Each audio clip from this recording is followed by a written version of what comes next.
Oh, I forgot to update the stream title. Whatever. Whatever. Whatever. We're gaming again. We're gaming again. Yeah, I forgot to update the stream title. That's my fault. That's my fault. As soon as I hit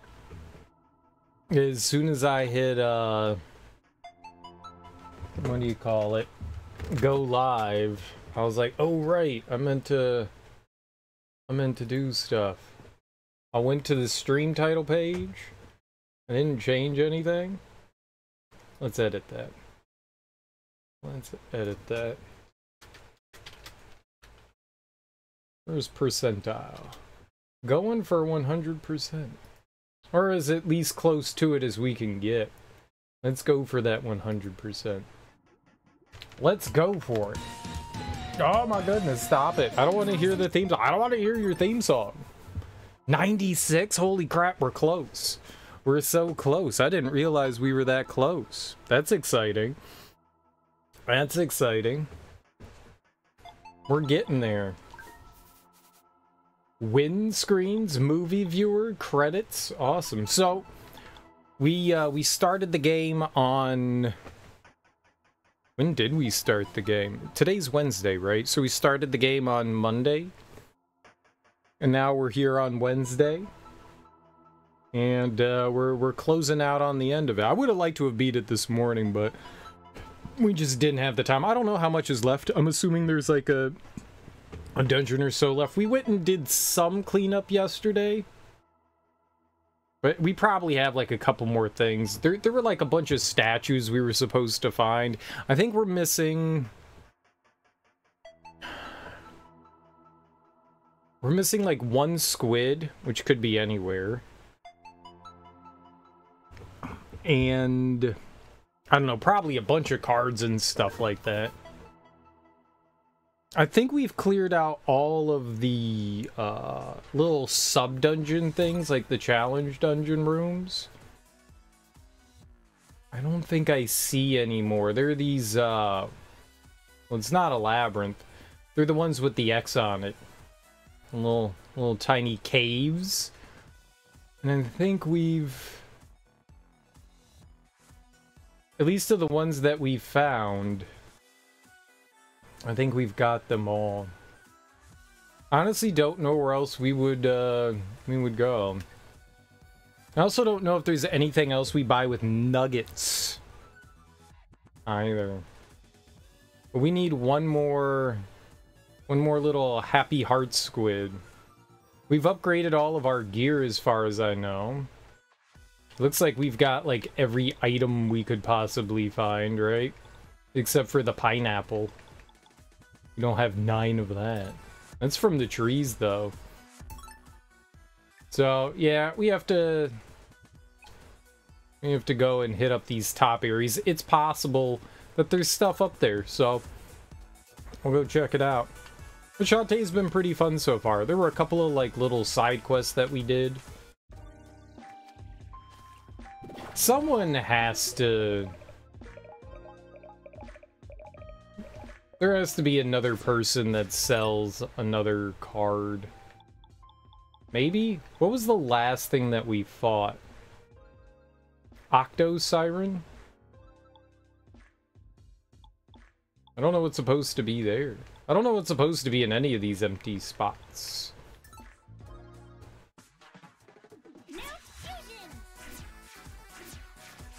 I have no idea. The tree probably has to be in one of them. Trying to think of like enemies we've seen. We just got the squirt jump. Okay. There we go. That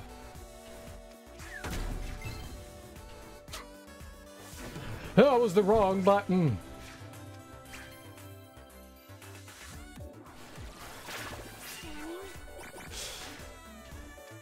This is about right.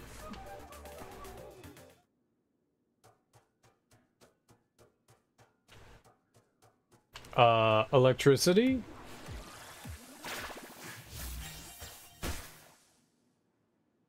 I gotta do it again? Oh. Energy collector Mark 1 sun siphoning silo?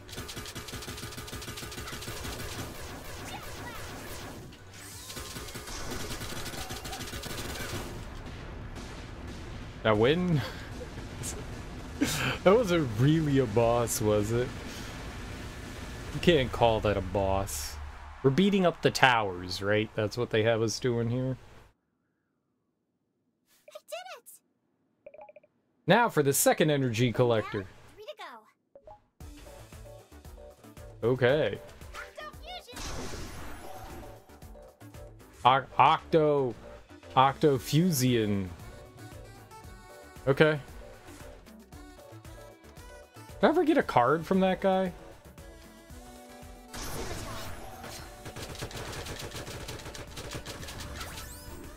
You know what I did get from him? Some salmon steaks. Some tuna steaks?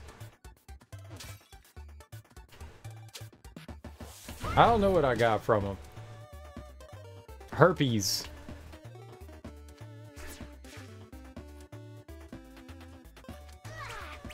Oh, you little turd.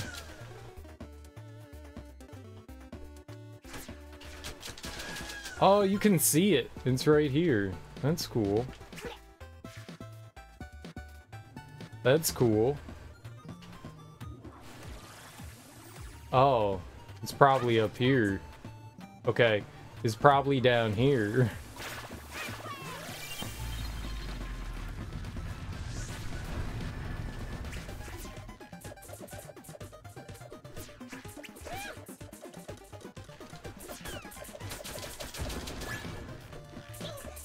Ow. You know what? I got it. I got it.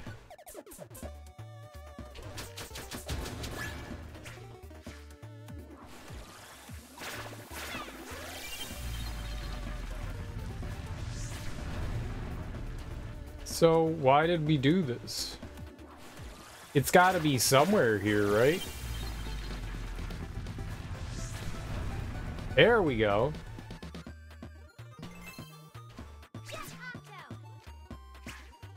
Oh.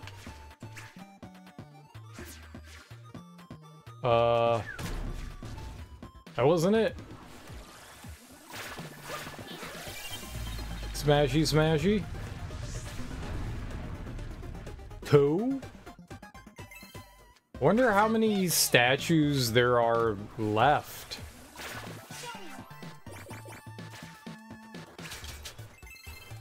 We found quite a few so far. I wonder how many there are, like, total in the game. Sun siphoning silo. Energy collector Mark 2.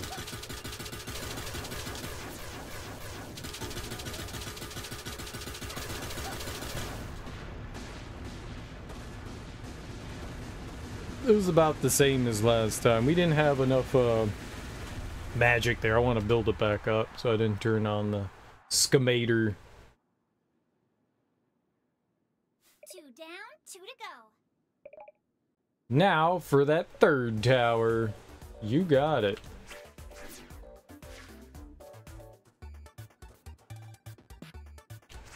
Oh, why would you do that?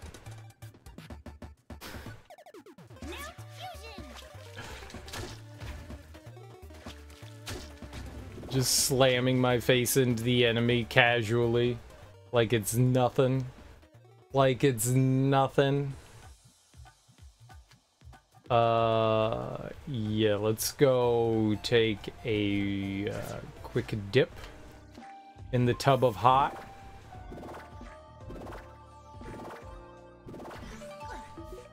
Oh my! You reek of cave exploration of monster guts. Dunk that filthy bod. Okay. Whatever you say, lady. You know what's up. They got anything? No. No. You never know. You You never know. They could have cool things. Like spaghetti. Or like fun toppings. That's not spaghetti.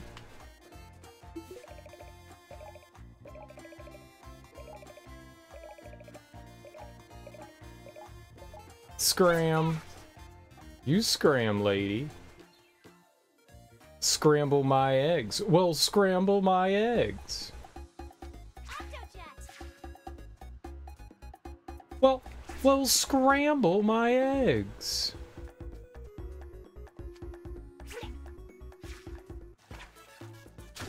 Oh.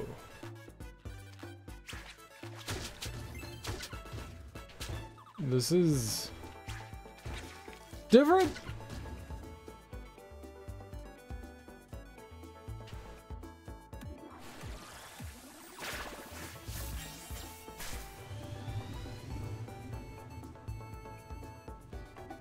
Oh ho ho! A nugget for me.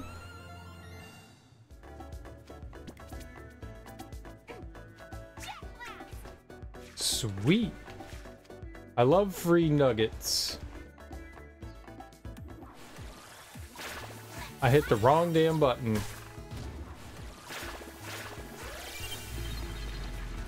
I'm good at hitting the wrong button. It's kind of like my jam. Oh. That's unexpected. That was the final squid. That was the final squid. In a hotbod statue.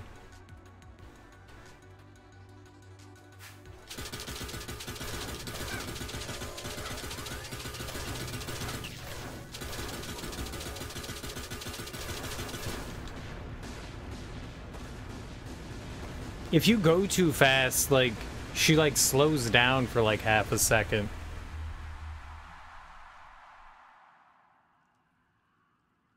She'll like take a breather. 3 down, 1 to go. Just gotta find that last energy collector tower. Are we going to make it? Arst we? Arst we?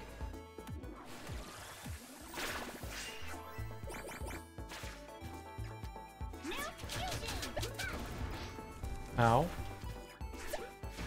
Arst we?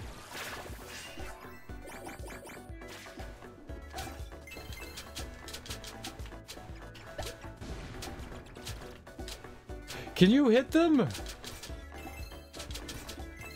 I kind of forgot about this screen. I kind of forgot about this screen.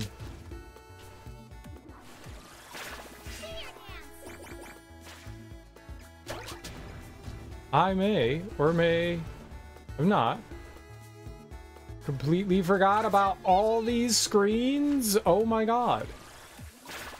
Not lightning!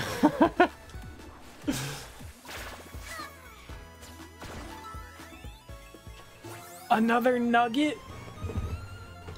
OMGs, where in the world are we?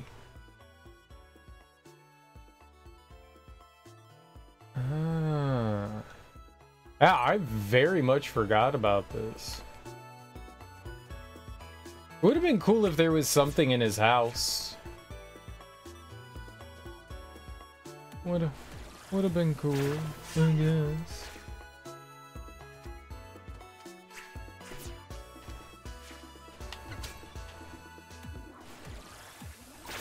You definitely need electricity.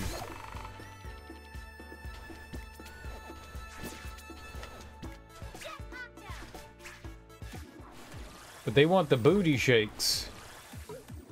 It's gonna happen. I'm gonna do it. Actually, it could just be a butt pound. No, wasn't that.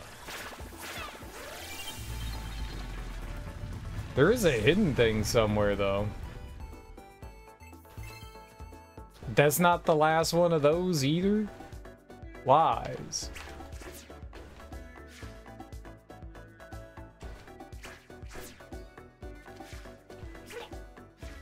Alright, when we're done beating up the control thing, we'll go back over there and grab that. Energy Collector 4, Sun Siphoning Silo. Ow. Oh. Lies. I hit the wrong button.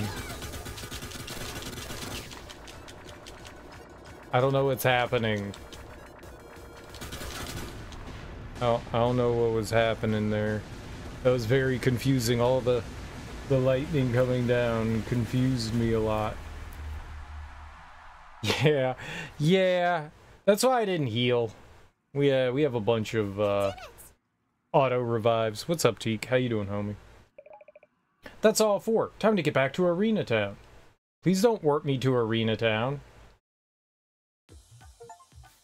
You're back.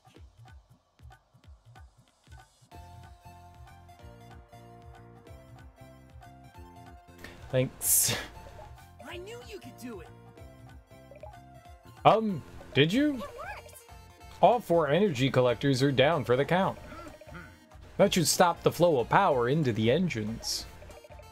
If that's true, then how do you explain this? Guys, look. We're already too late. The ship is about to...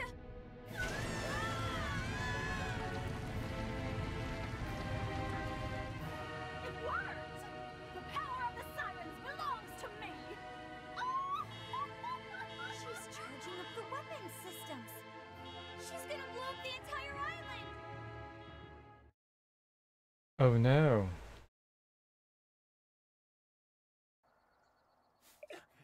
Unbelievable. Oh no.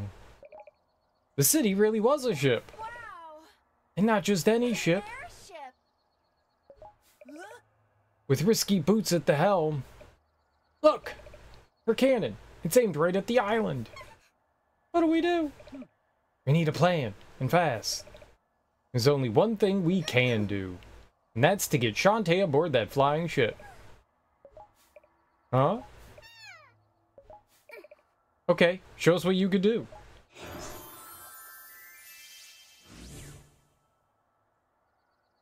What's this? Eh? She summoned some sort of transport device. I understand. You guys aren't going to believe this, but she's the one who made the half genies vanish during festival. She has the ability to teleport things. So that's how they did it. Teleportation's a top-tier superpower. It's a pretty good one. It's a pretty good one.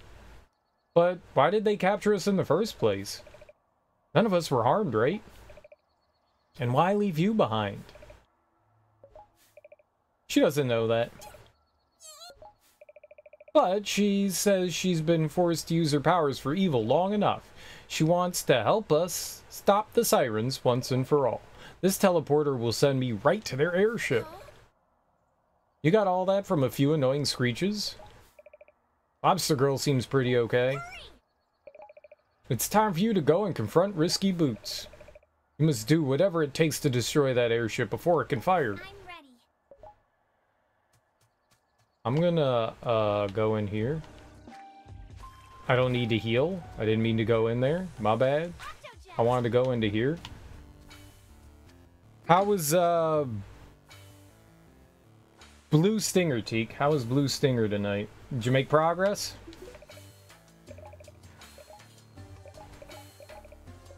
Alright. I wanted to see what would happen if we had more than 4.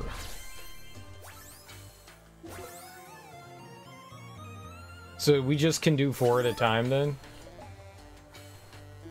Yep, you can only do 4 at a time. Yeah, that's cool. A lot more than you made last week. You said you had just got like a new weapon and fought a boss. Nice, dude. Alright, that's max health.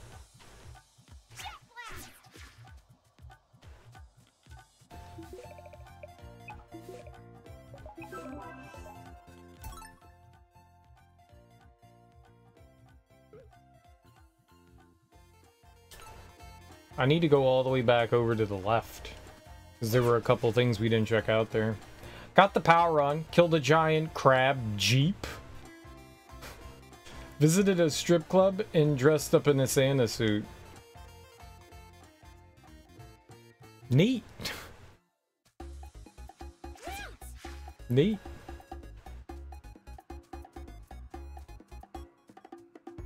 Why did you dress up in a Santa suit? Maybe that's not a good question, but... I mean, the game takes place during Christmas, right? So I guess it's just Christmas time. Christmas fun times.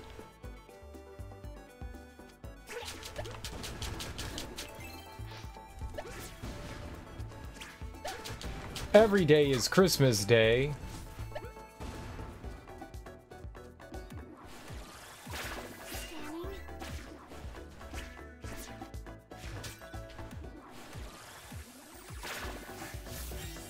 Dogs needed a clean suit to get through a biolock, and the normal one wouldn't fit. Ah, so it's for comedy. It was for comedy. It was for the lulz. Makes sense. Oh. Another nugget.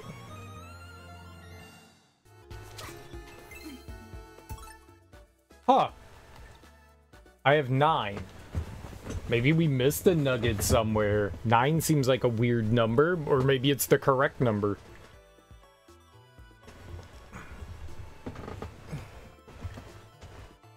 Oh man, like where could have I missed stuff? Maybe there?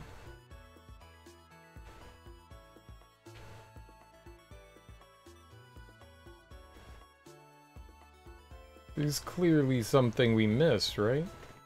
Blue Stinger may need to be put on hold. Suikoden has taken the lead.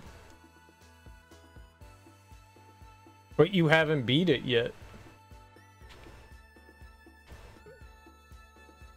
I don't know how you operate that thing. I thought, like, a game was nominated, and then you beat that game, and then once that game was done, you played the next.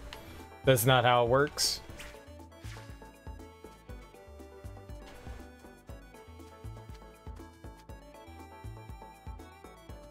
Are you just bored with,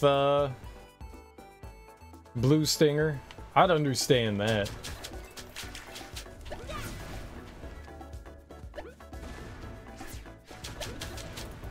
I would totally understand that. Whatever has the most points by Sunday gets played on Thursday. Is that every week? Is that a thing that happens every week? So it's like a week by week thing?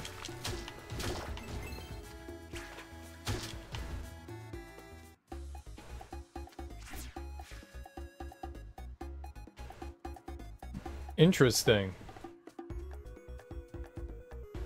So nobody voted on anything else other than Blue Stinger. So that's all that you've been playing then. I got you.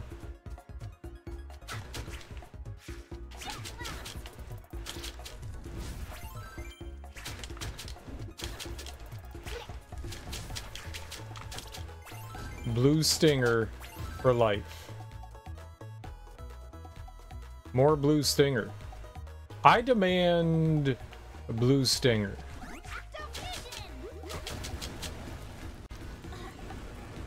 And just Blue Stinger. Only Blue Stinger. Ever.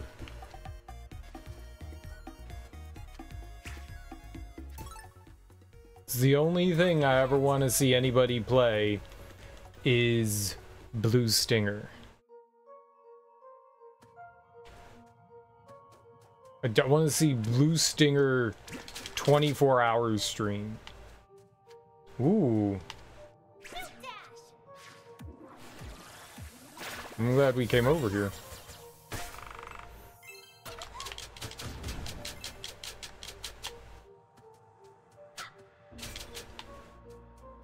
How much longer do you think you have left in Blue Stinger?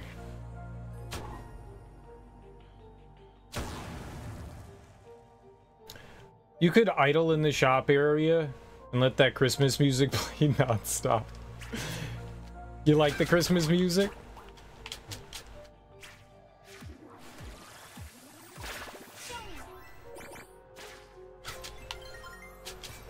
You having fun with it, or is it something largely you would be like, yeah, if people didn't vote on this, I probably would have stopped?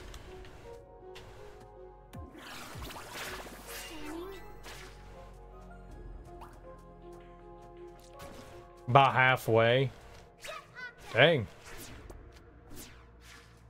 Seems like it's no, you're enjoying it? Oh, okay, cool. I'm glad you are. I played it a long time ago. A long time ago. So I don't really remember if I, like, really enjoyed the game or what. I'm sure there were a lot of games that, like, I liked at one point. It's like Code Veronica. Like, Code Veronica came out and I loved the shit out of the game, and then we replayed it again and I was like, maybe it's not that good. I wonder how I would feel towards something like Blue Stinger that I recall having a fun time with, but I don't really remember it that well, to be perfectly honest.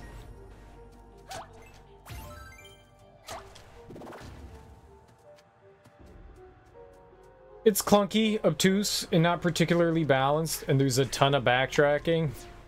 Sounds about right. You like Code Veronica the best? Hey man, Don, you're entitled to your wrong opinion. No, I'm glad you like it, man. It is like CV. There's nothing wrong with enjoying Code Veronica the most. If that's your jam, it's your jam, right? What's up, Don? How you doing, dude? I do remember really enjoying Code Veronica when I first played it. I thought it was awesome, but yeah, that replay made it very obvious of all the glaring issues. But that's one of those things where, like, we're playing the game, you know, 20 years after it came out. So, yeah, with like, everything gaming has gone through in the past 20 years, sure, it's more glaring errors are definitely more obvious, whereas you wouldn't have had those same criticisms. Well, you could have, I mean, there's always fair criticism that you can have, but maybe some of those criticisms that exist for Code Veronica maybe weren't as apparent. You love Code Veronica? It's everything that makes Resident Evil cranked up to 11. It's got some good moments, don't get me wrong. I don't think Code Veronica is a horrible game. It's got some good shit. It has some bad stuff, too. It has some bad stuff, too. That Tyrant fight is probably one of the worst fights in all of Resident Evil. The airplane one, it's horrible. What's bad? They have infinitely spawning enemies. That's rarely, if ever, a good thing. It's easy when you know what to do, Don. When you have no idea what the fuck's going on in that fight, it's not easy. When you're sitting there with, like, you know, YouTube open and GameFAQs open and you're looking at how to do it, right? When you know what to do, but when you have no idea what the game is asking of you, it's not an easy fight. It's actually a huge pain in the ass and a terrible fucking fight. But see, you don't know any of that or what the game is asking you. The fight's not a good fight. It's one of the worst fights in all of Resident Evil. It's a pretty bad fight. I don't think too many people are going to complain about that. The infinitely spawning enemies are weird. They're only in 2 areas in the entire game, and, like, why? Yeah, why? It's a great question. Why are they there? Oh. I can't go back over there. Interesting. There is no over there. Or maybe there wasn't over there, but there isn't anymore. There's the backtracking in Code Veronica's not very good either. There's always backtracking in Resident Evil games, but they're more contained areas. When you have to go literally from one side of the island all the way back over, and it takes like 20 minutes to, maybe that's exaggeration there, but it takes a long time to go all the way back. You have to do that a lot. They didn't map out that really well. It's okay to have backtracking, but when you have large sprawling areas with really tough monsters that respawn after certain points, yeah, it gets a little tedious and rough. They didn't do a great job of like managing the backtracking in Resident Evil. Yeah, when Teak says they cranked it up to 11, they really did crank it up to 11. There are just some not well designed portions of the game. Fuck the moth hallway. Whoever decided the moth hallway should be a thing should be kicked in the dick. There are only 3 zombies that respawn. No, throughout the game, when you clear out areas, like those Stretch Armstrong dudes, like they respawn in like new areas and stuff like that. A bunch of enemies respawn if you clear stuff out. Enemies respawn after certain events take place. Enemies keep coming back. Like you'll clear out an area and then you'll do, but I mean that's Resident Evil. That's not respawning. Well, what would you like to call it instead? I guess it's not respawning, but new enemies show up. They're replacing old enemies with new enemies in it quite often. You're right, that's not respawning. I used the wrong term. But they're constantly like filling in areas over and over again, and that gets a little tiresome too after a while. There are just some things that the game doesn't do super great. Keeps you on your toes. It also makes things like insanely tedious.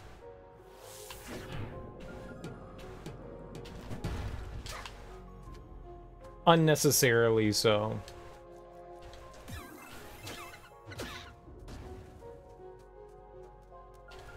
Like, it's something Resident Evil has done plenty of, where, you know, you, like, bring in, you know, lickers and hunters after a certain while, but it felt like it happened maybe a little too often. What's,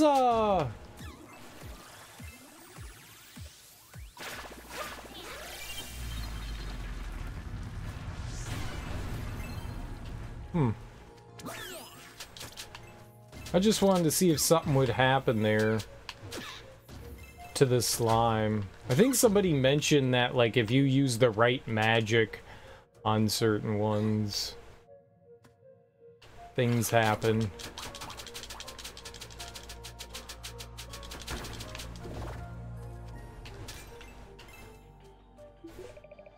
Hope we all live to see the end of this.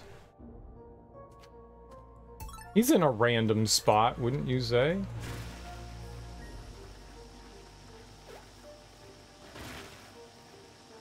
He's in a random spot.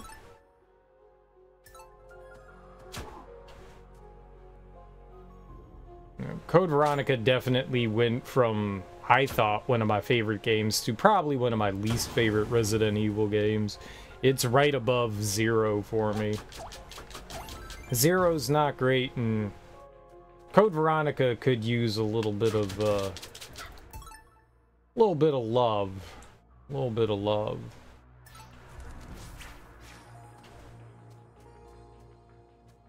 Some polish to clean up some of those not so fantastic blemishes.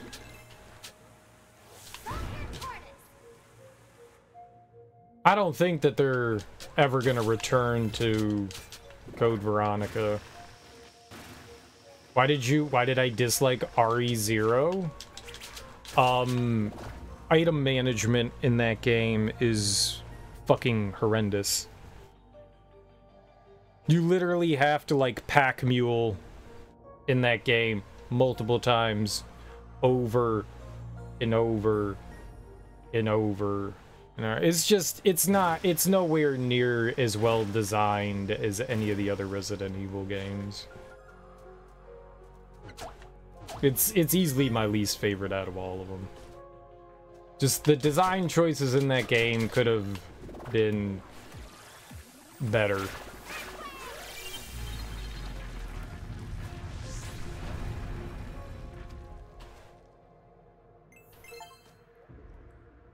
Unearthed all secrets. That's everything? They experimented with new things, no doubt. They experimented with new things, and you can't blame someone for taking a chance. You know, sometimes your experiments work out for you, and other times they fall flat. Not every time. You know, you take a chance with stuff, things work out for you. And I feel like that's what happened there. That they took a chance on things, and it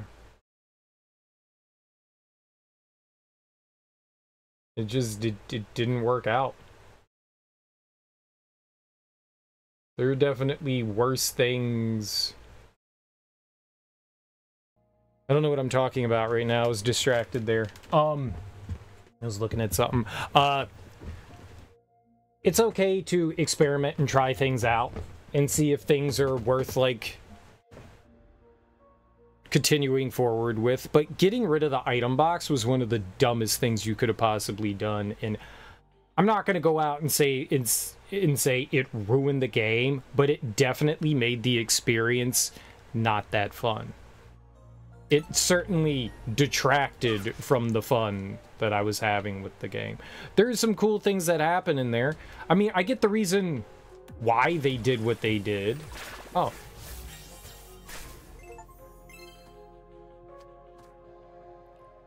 Did I really find all the secrets if I didn't? That was all the shock machines. Was that everything then? You know, I get the reason why, you know, you have a co-op character, so they're like, well, you have double the storage. But that doesn't get over the simple fact that managing the two characters becomes a little tedious over time. Like, at first it's like, oh, this is interesting, but constantly having to, like, swap and, like, change things back and forth, it slowly started to bother me.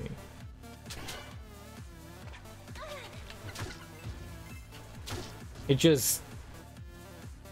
did stuff, and I become a little tedious over time? Probably. Probably. I wouldn't be surprised. But, you know, the two characters, having the two characters doesn't make up for the fact that storage is infinite. And so you have to, like, create a room and go, okay, this is our item dumping room. And then you dump items in there. This is your storage room. Use it or lose it style of gameplay. But the thing is that you need a lot of those things that you'd use it or lose it, though. Like, your extra ammo needs to go somewhere, right? You can't carry around, you know, everything with you all the time. So you do need to, like, drop things off, and the fact that you have, like, two characters, yeah, into enemies. Even then, there's a lot of items and stuff you don't need to constantly carry around with you that take up item space that you do need to create, like, a storage area for. Encourages you to use rather than find and hoard. But you still need to, like, there are definitely times where you have shit that you just need to, like, put somewhere.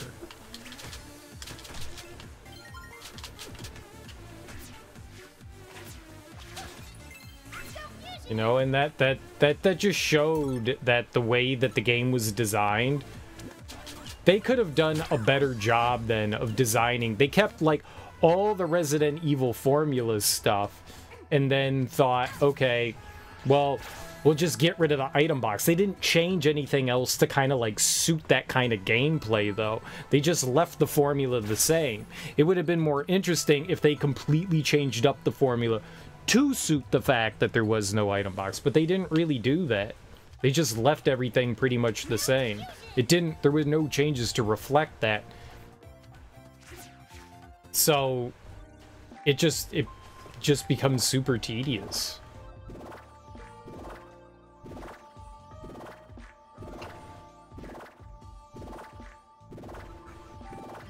The trunk of the car in Fallout 2, perfect. I never played Fallout 2. The mule in Dungeon Siege, I never played Dungeon Siege. Make guns cooldown based rather than ammo or something? I don't know. I'm not a game designer. I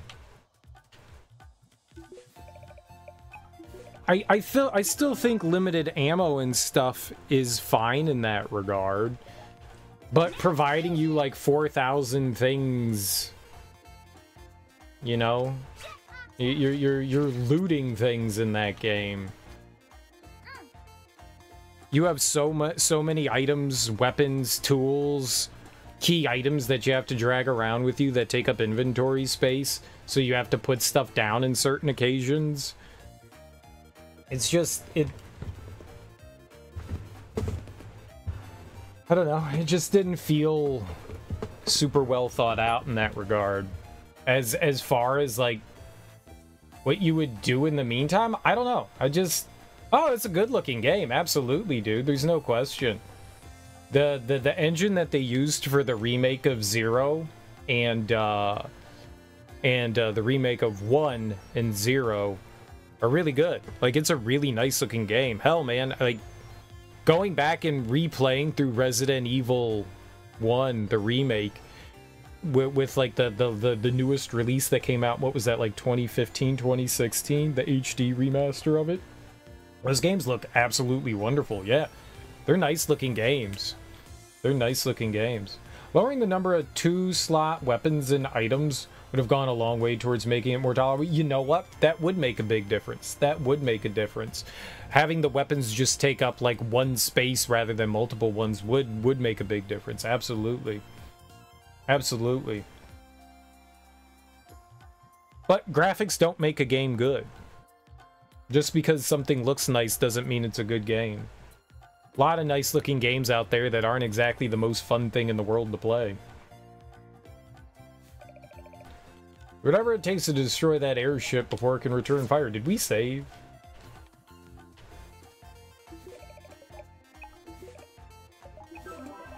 I'm pretty sure we did. Here, I want to check something out. We'll see what cards and stuff we're missing at some point or another, too. We could try to, like, go grab that stuff. Alright, it says 100%. So let's go into what I can only assume is the final dungeon. Oh, we should, I think we used a auto revive. Yeah. I don't think there's anything else left to purchase either. Yeah, I think that there are some things that they could have done just to improve the formula there. I don't mind ever people taking chances and trying something new. Sometimes it works. Sometimes it doesn't. I feel like Resident Evil 0 took some chances, tried to see if some new things would work. You know, like, the idea of a co-op Resident Evil does sound kind of cool. Being able to play through a game like that, and, like, going through, like, areas and stuff like that, there were the Resident Evil, the spin-off series, where it was kind of like Left 4 Dead kind of thing. I forget, there were 2 PlayStation games. Was that Outbreak? Were those the co-op ones? Was Outbreak? I think the idea behind, like, a co-op Resident Evil is kind of a cool idea. I think it's kind of a cool idea. And I feel as though, like, 0 was, like, the step in that direction. But I also don't feel like it worked out really well. But in a co-op game, I think it would work better. Like, how things worked, Resident Evil 5 managed to build on what was happening in 0. And I think it did it better. Maybe that's more fair. But then again, you're also not, like, in two separate areas. Like, you had the two characters. Well, it's your opinion. I think it did it better. You have two separate characters going through, like, separate areas. Is it a co-op game? And is it Resident Evil? There's no item management at all. Exactly. That's why I think it did it better. Well, there's still item management. You still have limited inventory space.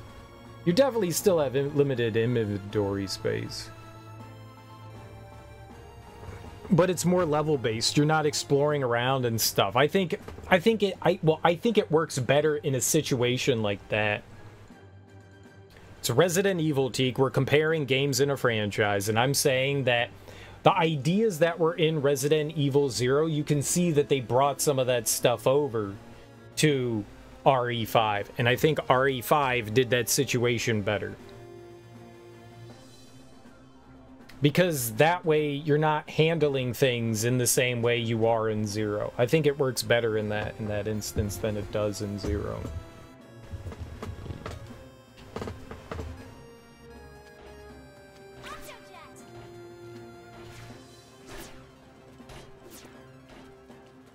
Ah, neat. Okay.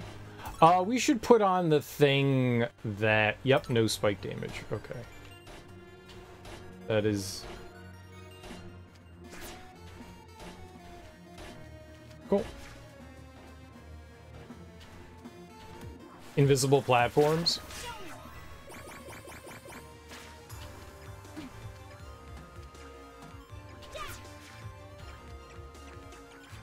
I was kind of expecting those jets to, like, shoot fire out of them. I saw it. I saw it. When we came in the room, I saw it. Oh, nice. Okay. That'll work. Usually these final dungeons are insanely difficult. In all of the, like, final Shantae games, they are ass kickers. Big old booty kickers. I don't know. I wouldn't mind them taking another shot at that Resident Evil 0 formula. But maybe rather than it being what it is, they do something along the lines of something like Outbreak or Resident Evil 5 and try to work the formula a little bit better. I'd be interested in something like that. That could be cool. Another... But, like, actual... Oh.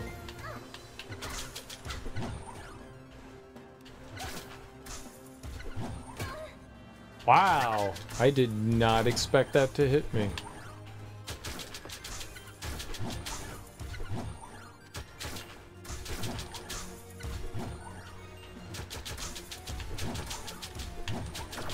Oh my god, they are so annoying. I wouldn't mind it, but yeah, 0 is easily one of my least favorite in the franchise. Just not a fan of 0 at all. Two characters with largely their own inventories and paths that you have to swap between. I mean, that's... Yeah. I mean, that's kind of what they did. Kind of what they did. There were portions of the game that you went through with Rebecca, or I forget what the other guy's name is. Liam?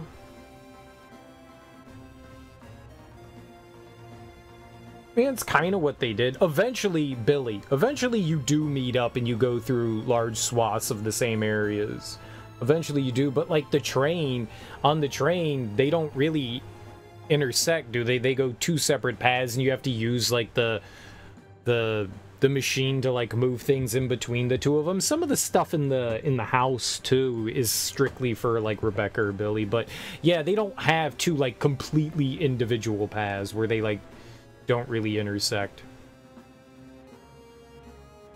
They do have moments where they are going back and forth between things, and then there are large portions where the two of them are just together and you get to decide which character you want to use for the time being, for sure.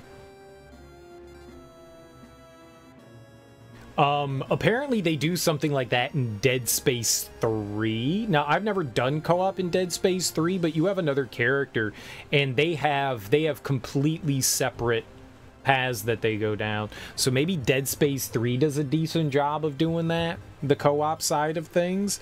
I've heard the co-op's actually really fun in Dead Space 3, and you get a slightly different experience if you're like player 2. So they have like a completely different route, stuff that like if you're playing through the single player you don't see at all if you're not doing co-op. So that may be kind of what you're pointing at there, Teak.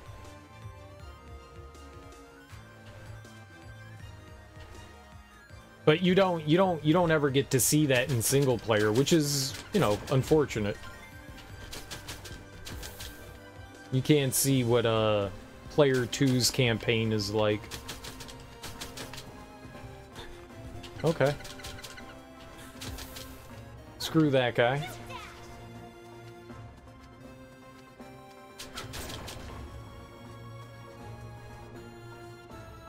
But Dead Space is not really, oh, wrong button.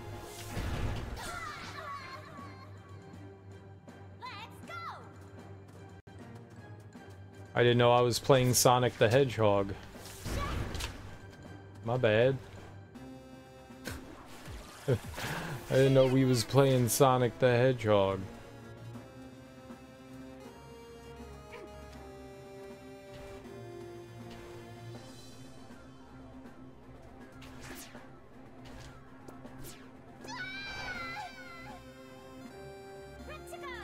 I don't know why, I just want to know what's in those pots.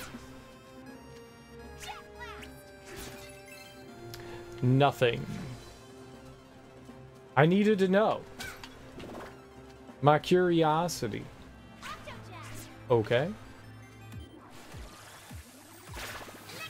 My friends call me Whiskers.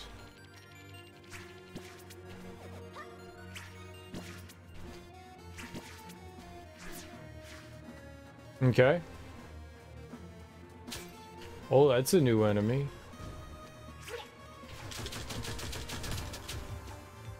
Oh, and that explodes? That's a little scary. And they don't come back. Interesting.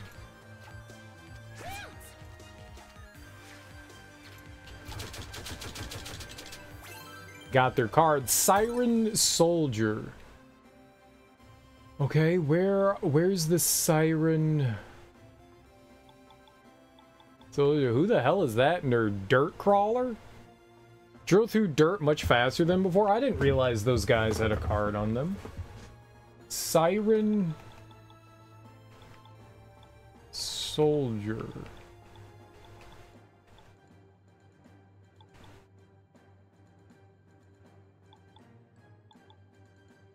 Muckman.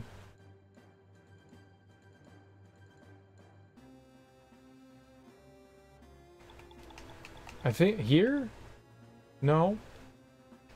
Here. Ah. The Quake Dance consumes less magic. Okay.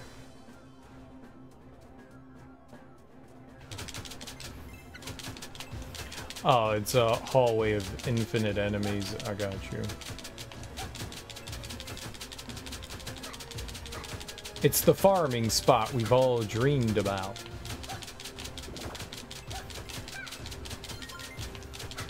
You know, I've said it a bunch of times while playing through Metroidvanias, and I feel as though Super Metroid does something that other Metroidvanias don't really do, and that's the ability to, like, refill your character.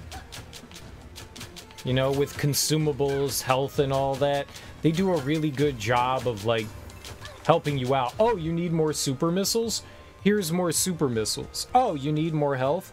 Here's more health. Enemies have a higher chance of dropping items that you need that are lower. So if you're like super low on whatever power bombs, they'll have a higher chance of dropping power bombs. I think more Metroidvanias should operate in that way. You're low on health? Okay, you have a higher chance of enemies dropping health for you. Most Metroidvanias don't operate in that way, and I feel like they would be so much more fun. Not to say that I dislike Metroidvanias. I'm just saying that I really enjoy that, and I'm surprised more games haven't used that mechanic in them. Some games aren't designed around that, like a game like Salt and Sanctuary. Okay, I got you. That's not really part of Salt and Sanctuary's formula, but a game like this could only benefit from that. Like, oh, you're low on magic? Sure, the enemies will drop more magic, no problem.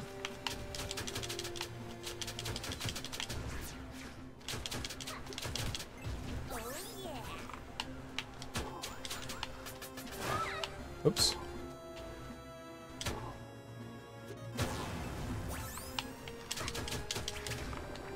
Yep, I'm dead. Yeah, but that's not a great thing to say about a game. A game shouldn't be fun if you master the game and know everything about it. A game can be more appreciated in that way, but a game shouldn't be fun if you know everything about it.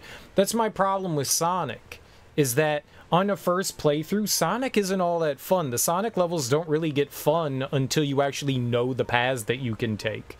And that, to me, is not a great sign of a game. The game shouldn't be fun on your 20th playthrough. It should be fun on your first playthrough. Gotta get good. You know?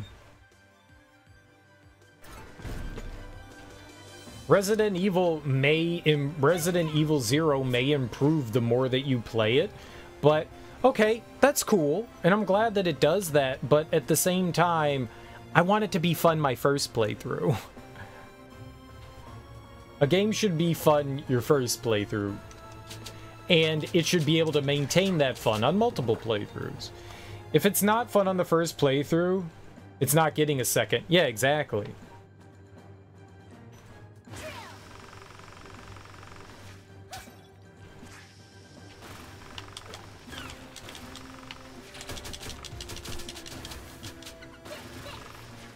I want the game to captivate me on the first playthrough.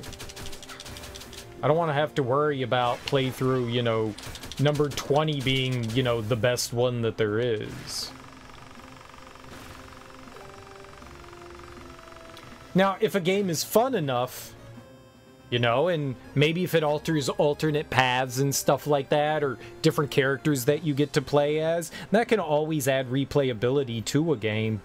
But at the same time, that first playthrough needs to captivate you. Now, not every game is going to speak to everybody, and everybody's going to find different things fun, but yeah, I know. I don't think that that's like a good thing to argue for a game, is that it gets really good on, you know, on your 20th playthrough. Yeah.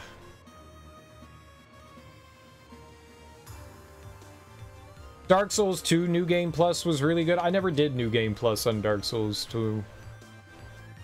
I had like 300 hours in my first playthrough, or maybe it wasn't 300. It was a lot of time on my first playthrough, and I was like, yeah, this is enough Dark Souls 2. And I'm one of the few people that argue that Dark Souls 2 is a good game. I liked it. I only played through it once. I played through Dark Souls 1 and 3 more than once. Dark Souls 2 just got one playthrough from me. I want to play through it again. I want to play through,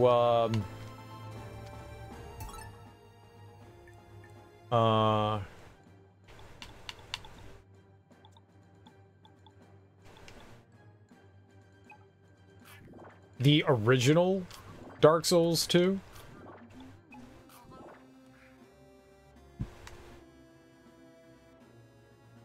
That's what game overs are for. You don't beat the game until you're good at it.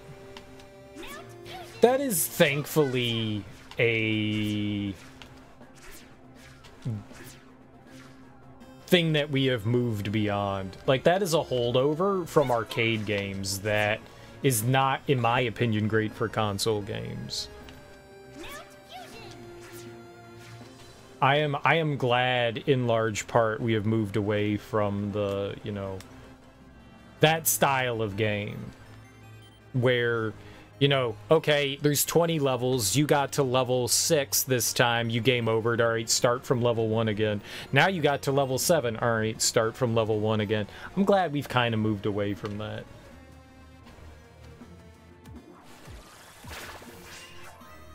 It is definitely a holdover from arcade games that I am not angry about, that's not around anymore. You can complain and say that, you know, oh man, games have gotten so much easier now. I think they've just gotten more forgiving and more respectful of the player's time. DS2 had more viable build options than DS3 and true dual wielding. People just couldn't get adaptability or agility. Well, it would have been better if they explained the fact that, like, if you want your iframes from Dark Souls 1, you have to build up adaptability. They never explained that to you at all in that game. They don't even say anything. All it does is take, like, in when they have, like, the description of what you're saying, increases iframes. Like, they could have explained that. They never explain any of that. You have no idea that adaptability has anything to do with your roll iframes. Like, that's not great. Tempest would let you restart at a higher level? What's Tempest?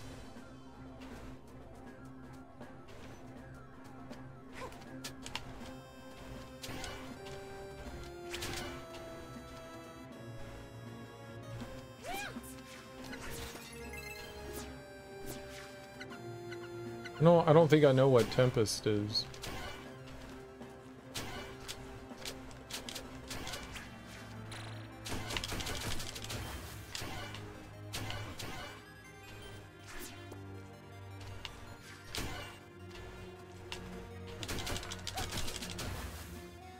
Asteroids, space duel graphics, shooting down a well?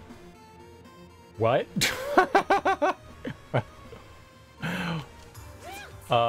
I'm gonna go with, what? Asteroids, space duel graphics. Yeah, I know what asteroids looked like. I don't know that I've ever heard of Space Duel. I am not insanely familiar with a lot of older arcade games.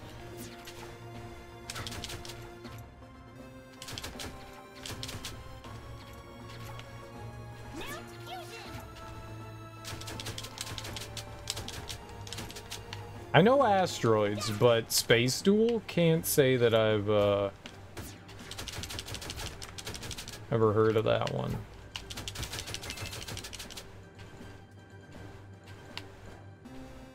Okay. Tempest is an arcade game similar to Asteroids. Well, I mean, I got that. I just... So you're just like a circle and you're shooting other... It's just a... Is it an Asteroids clone? Here, I'll just look it up. Color Asteroids with co-op? Yeah, I've never heard of Space Duel. It's circular, square, triangle, you're at the top, enemy dots. Yeah, this isn't working. I'm just gonna look it up. Tempest Arcade. Yeah, let's check it out. You shoot inward from the edges. Yeah, that's not helping anything. Let's see what it looks like. Do you remember Gyrus? I've never even heard of Gyrus. Like I said, I'm not very familiar with older arcade games outside of, like, the classic ones, you know, like Pac-Man and Gauntlet and, yeah, I can't even think of a Q*bert. There's one.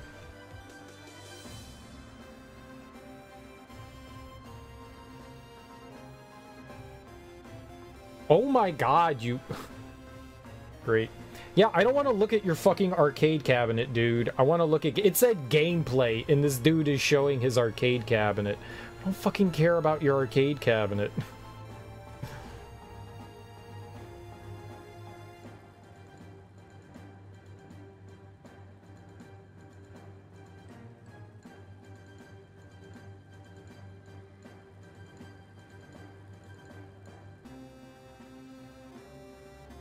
Okay. Yeah, I've never seen this before in my entire life. I don't know what that is. That's a very interesting... I like Galaga. Galaga's great. Here, I'll show you guys if you have no idea what the hell Tempest is. I'll show it myself here. You haven't played Gauntlet since the PS2? I've never played any of those new Gauntlet games. Maybe I played a little bit of the arcade Gauntlet game, like the remake. Not the remake, I don't know what the reimagining, I don't know, like the... Whatever they did in like the late 90s, early 2000s. I may have played that one a little bit. Legends, is that what it was called? I might have played a little bit of that. Tempest Arcade. Here.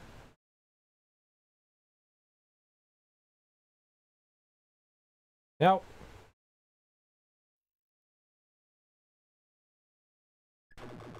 Oh, yep, you gotta go over here. This one? No? Display capture, there we are. Okay. We'll just shrink things there. Can you play? So yeah, that's interesting looking. You're going around like the edge of something and shooting down things. That's interesting. I've never seen that before. I've never seen that before. Oh.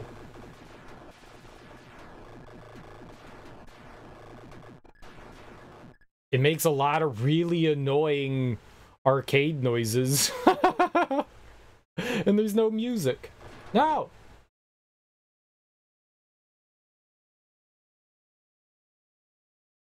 Music is not a guarantee in old arcade games.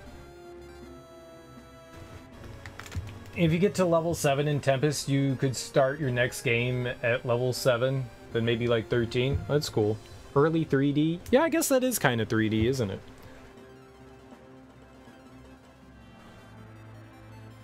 There was a thumping backing track like Jaws approaching. Oh, okay. Well, I just heard, all I heard was arcade shooting noises and moving noises. Remember in games when you used to take a step and the game would boop boop boop boop boop boop boop boop boop boop. I'm glad they don't do that anymore. Glad they don't do that anymore.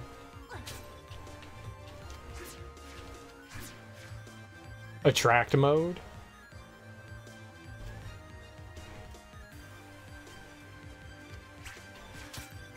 Coin detected in pocket? Did they ever say stuff like that? It's hilarious. Hey there, gamer! I see you have a coin in your pocket. Insert it inside me.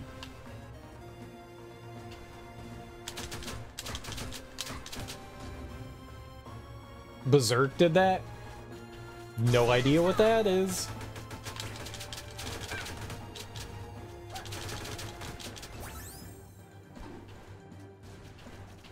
I know of the cartoon Berserk. Or I guess it was a comic, right?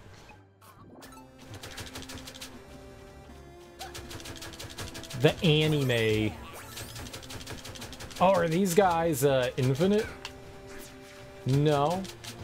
They sorta were. Maybe that wouldn't be a bad place for farming crabs, huh?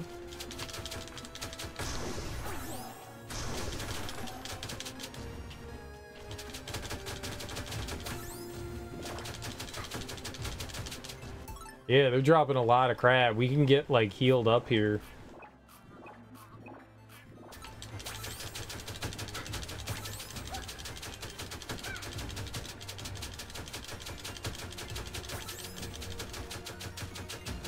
Kill the humanoid, stop the intruder. Takashi Miike's directing an anime version of Onimusha. Shut up. Takashi Miike. Really? I haven't seen a movie by him in a really long time. I think one of like the last movies of his was like that I watched was like the samurai movie, and I was like, this is horrible. He's always made questionable quality movies, but they've at least, yeah, 13 Assassins, that's what it was. Yeah, I didn't like that. I did not like that. And I was like, you know what? I'm good on watching Takashi Miike stuff. I'm good. That came out like in like 2008 or 10 or something like that. Maybe it was later than that. Yeah, and I stopped watching his shit. Dude, Onimusha. I need to play more of that. I only played the first 2 games. Jubei. I was going to look up Onimusha. I want to look up Takashi Miike. Takashi Miike. You only played 3? I never played 3. There were 4 or 5 of them, right? What was the last thing that he's done after 13? Say he had a lot of like made-for-TV shit. 13 Assassins was the last thing I did. He made an Ace Attorney movie. I'm assuming that's objection. Yeah, Phoenix Wright. Yeah, 13 Assassins was the last thing he made, and that was in 2010. He's made a lot of shit. Dude, he makes a lot of adaptations. Yakuza, JoJo's Bizarre Adventure. It looks like he's adapted a lot of anime stuff right now. He is a strange dude. Oh, he made a sequel to The Great Yokai War. I'm assuming a lot of these are anime. I don't recognize them. Magical Heroine, Maji Majo Pures, Laplace's Witch, First Love, Secret Ex-Heroine, Phanto Mirage. The Mole Song, Hong Kong Capriccio.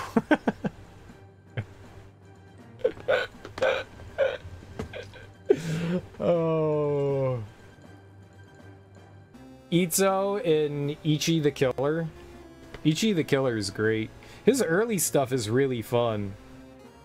Gozu is disgustingly weird. He's the Dead or Alive movies. Visitor Q. Oh god. Visitor Q. He's got some weird shit. Audition. He's got some great in Fudo. Oh god. Yeah. Oh, he did this weird musical too. This really strange musical. He's made some good movies. He's also made some awful ones. When he cuts off his old tongue, I think you're thinking of Old Boy. I think you're thinking of Old Boy.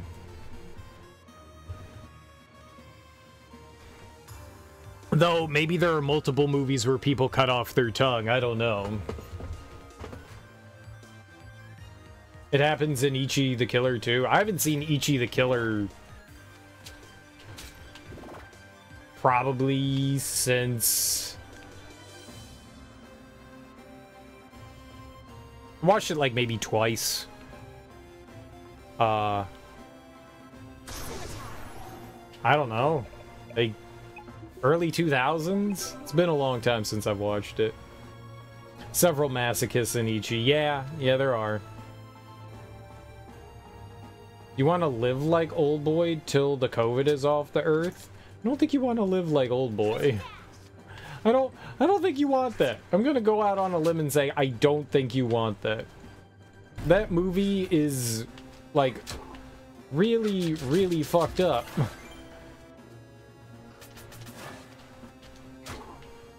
I don't think you want that.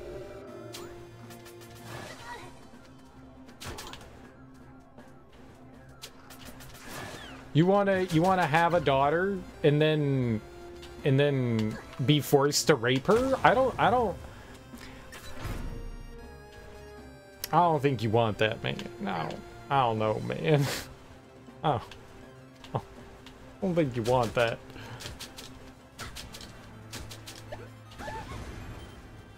Alright, yeah, I'm just gonna go here.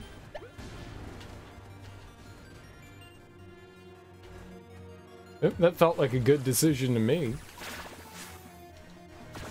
You want your room set up that way? Alright, that's better.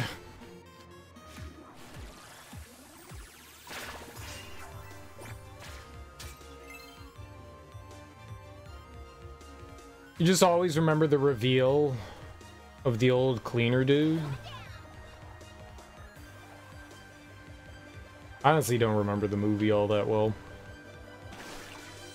I got it. I should watch it again. It's been a really long time.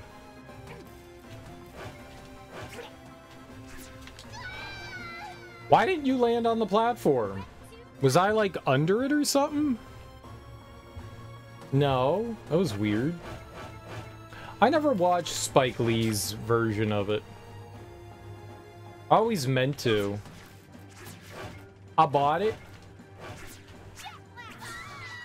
and then never watched it. I should watch it.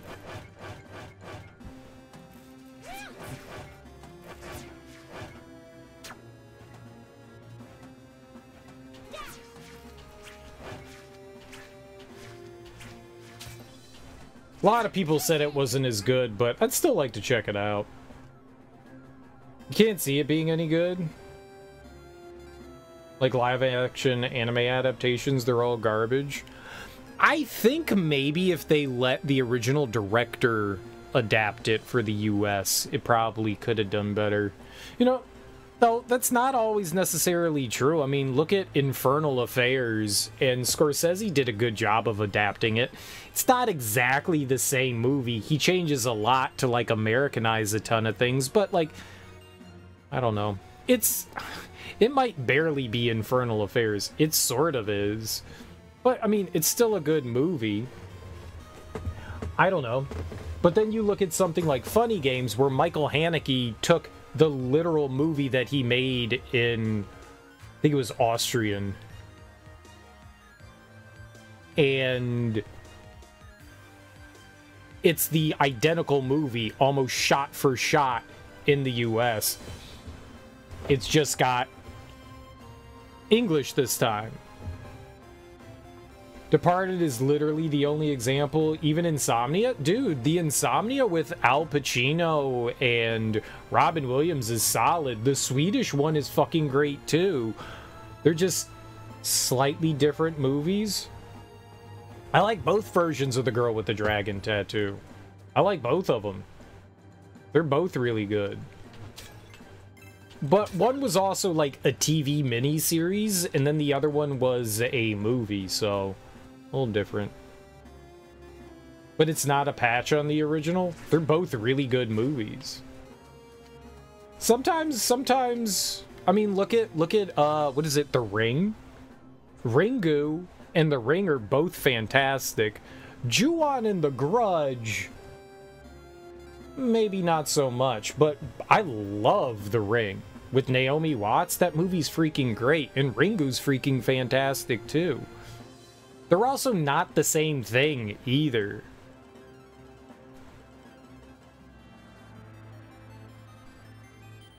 Ju-on's scary. Ju-on and The Grudge are... Ju-on's better than The Grudge.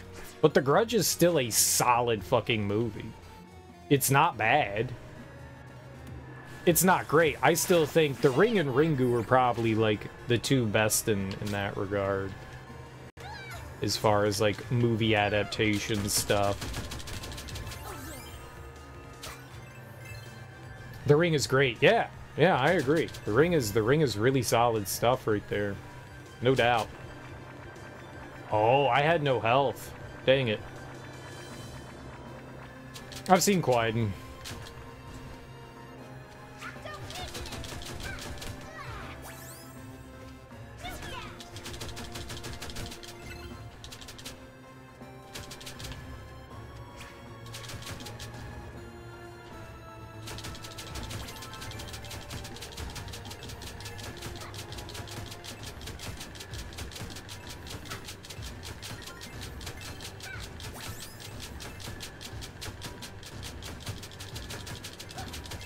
Oh, there's someone that, like, one of the cards, like, has, like, a better chance of dropping food, right?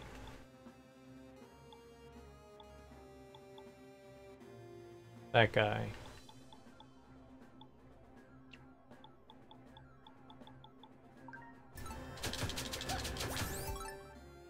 Can of tuna.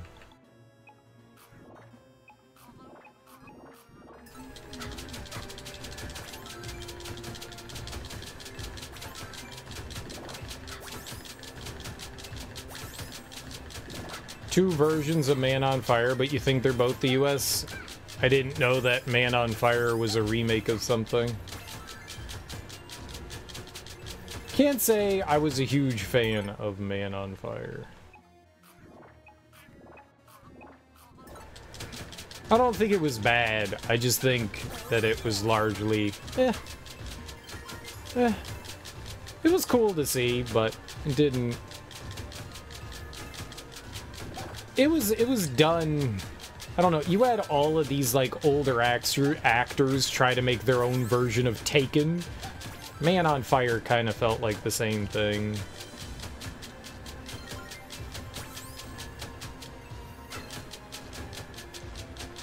Scott Glenn. I don't know who Scott Glenn is. Unfamiliar with the name.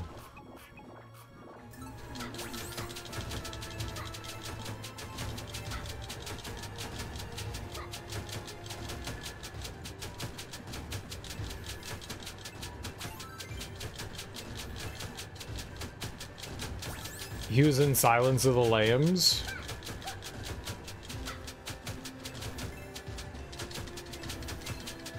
Who is he in Silence of the Lambs? Head detective with the shotgun, I'm going in. I remember Anthony Hopkins and Jodie Foster. And I'm gonna be honest, those are the only people I remember from that movie. Oh, in Buffalo Bill. If it wasn't one of those three people, I don't even know who the actor was that played Buffalo Bill, but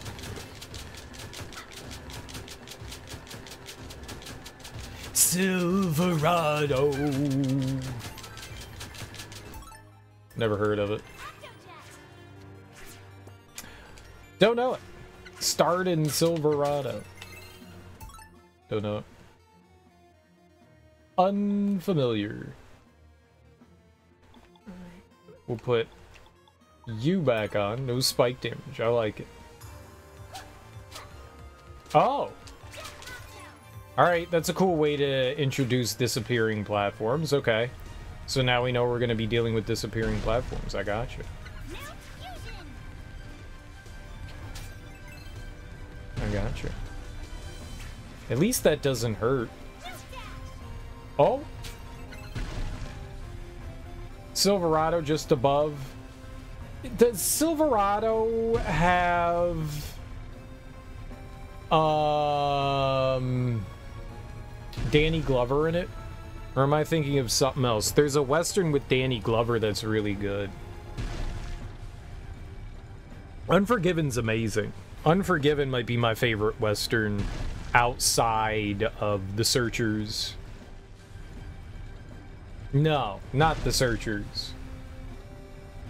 What's the one that the Coen brothers remade?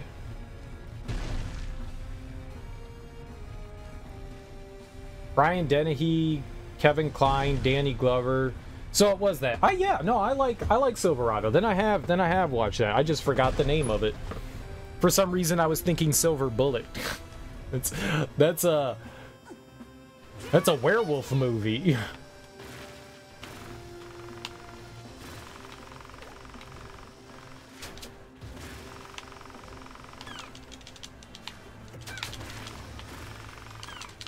Okay, that did not work out for me at all. Ooh.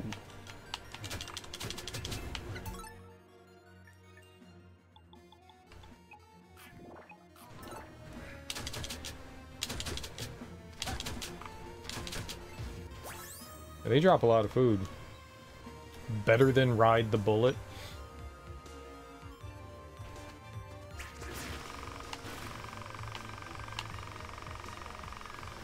Can't say that I am familiar with anything called ride the bullet.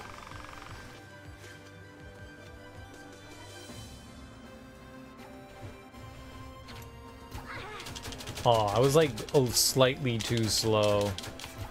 Talking like another Stephen King movie, I guess, right? I don't think I've heard of that one.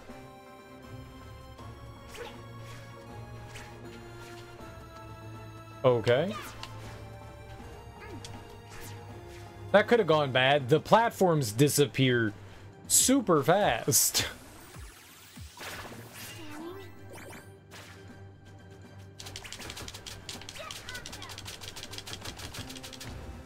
Super fast. You want to say someone hitchhikes with a hellbound person?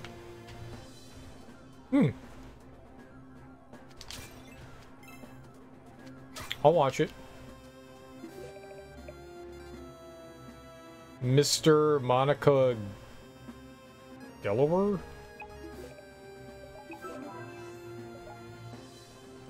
Mr. Monica Geller? It doesn't... What? Monica's... You mean it's got Courtney Cox in it?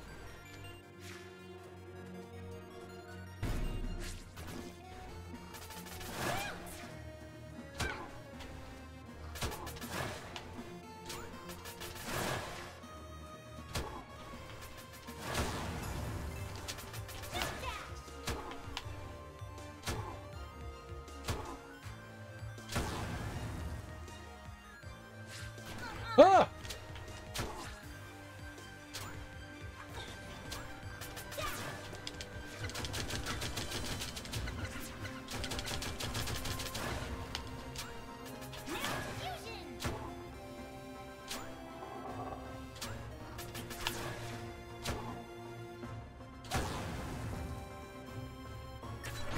Okay. Courtney's husband, David Arquette. She hasn't been married to David Arquette since, like, 2000.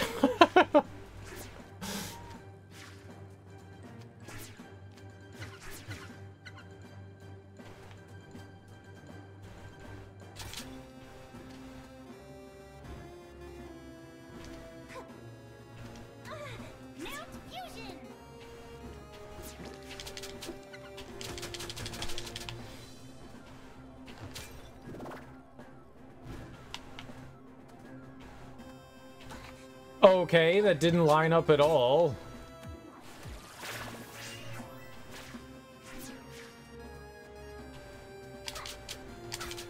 I was kind of hoping something there, but I got you, David Arquette. David Arquette's been in some decent things. What was that? Eight-Legged Freaks? That was fun.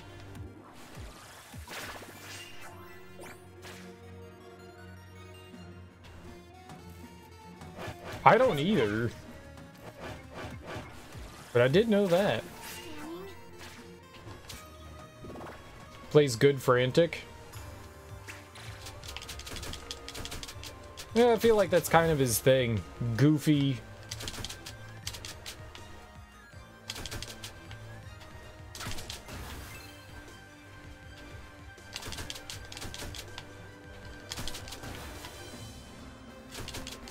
I like seeing him in, what was it, Scream 5?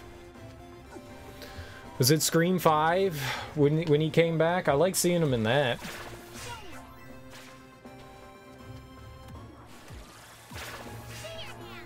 Where was the thing? I didn't find it.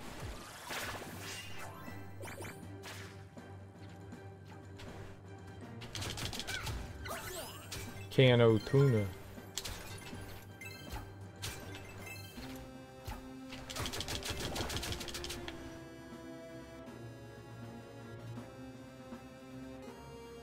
In over his head, doesn't much like it. It describes it.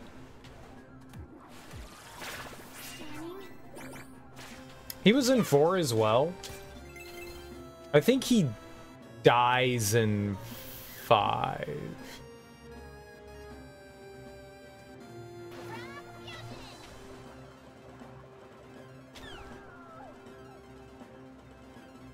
I still have the don't take damage from spikes on, right? Yeah, thank God.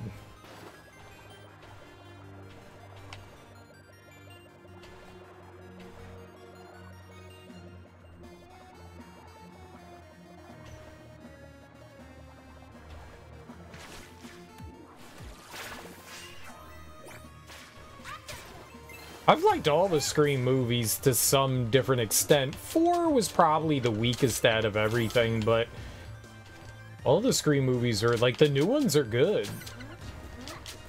I like them a lot for some weird reason.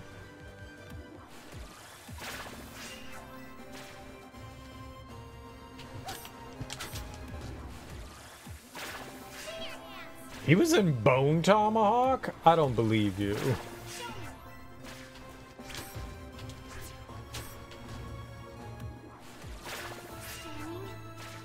I'm a little upset that people called Bone Tomahawk a horror movie. I was like, dude, I mean, it's suspenseful and it's tense. It's not a horror movie. Like, people keep saying it's one of the greatest horror movies of all time. I watched that shit. That was not a horror movie. It's a Western suspense thriller. Yeah, there's some crazy fucked up shit that happens in that movie. It's not a horror movie.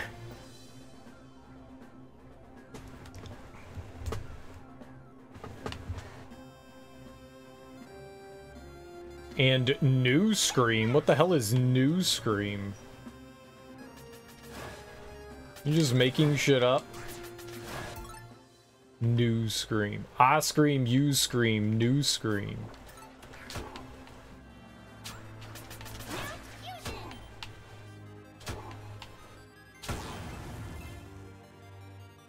Did it unsettle you? Then it's horror? No, things can be unsettling and not be horror. Like, I wouldn't consider Silence of the Lambs a horror movie. It's a suspense thriller.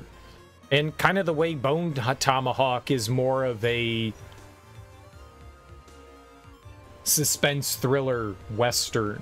I wouldn't consider it horror.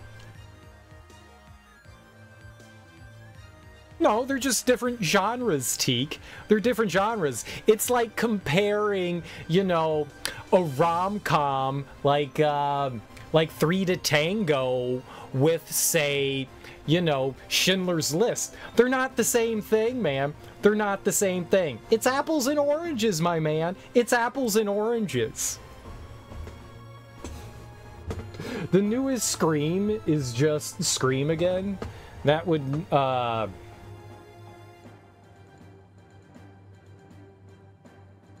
newest Scream is just Scream again. It's Scream 6. They just called it Scream. Scream 5 and then Scream 6. They just called it Scream. I didn't realize that. That's stupid. Even though it's a sequel. Jason's a horror movie. Son of Sam is not. I don't know if I've ever seen Son of Sam. Is that the John Leguizamo movie?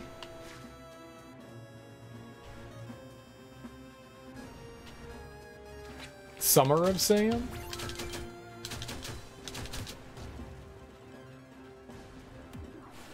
I don't know that I ever watched that.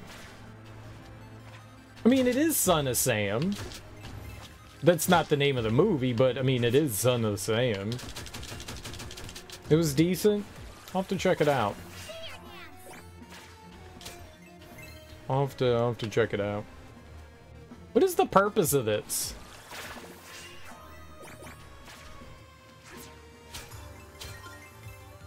They really don't give much of anything. It's got some good tense moments. So it's a thriller? I mean, it's about a serial killer, so I would assume it's tense. But yeah, there's a difference between horror and suspense for sure. And I mean, it could totally be up to the viewer what they determine to be horror or not. Something like Bone Tomahawk, I would not consider to be horror. But like I said, I wouldn't consider Silence of the Lambs to be horror either. And there's a lot of people that would call that movie horror. I think suspense thrillers are their own thing. Just because horrific, tense things happen in a movie doesn't make them horror movies. There's plenty of melodramas that have suspenseful, tense moments. I certainly wouldn't consider some of them horror either. Horrific things can happen, but just because horrific things happen doesn't make them horror. World War II zombie/super soldier movie was horror, but Dead Heat with Joe Piscopo and Treat Williams was not? I don't know any of these things you're talking about. I don't know Dead Heat. And World War II zombie/super soldier movie? Dead Snow? Is that it? Dead Snow? Is that what you were talking about? Dead Snow? That movie's so fucking bad. It was like... It was like zombies with skis. Dead Snow was so abysmal. Overlord. Oh, that's the one where they're like doing experiments and like putting like machines and shit on to like the soldiers. Yeah, that movie's awful too. That movie's awful too. It's got some cool special effects, but that movie's abysmal too. But yeah, that was definitely horror. That was definitely horror. Strugofying dudes. Yeah, that was definitely horror. Body horror. Guy had like an entire like jet engine put on top of his body. The fuck?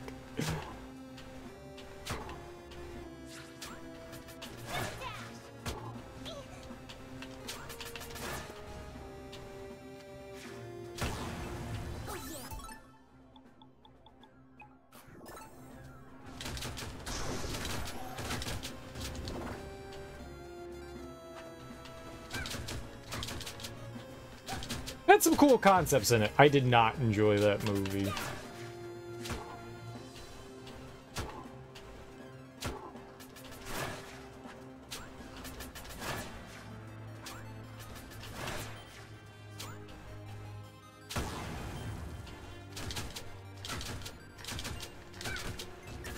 I actually watched that when I was recovering from knee surgery, so I was high as fuck when I was watching it too. That had the Resistance and the Collaborator and the Spy and the Double Agent and the Zombie and the Good Zombie. Leave something for the sequel. Overlord 2. Get Overlorded harder on.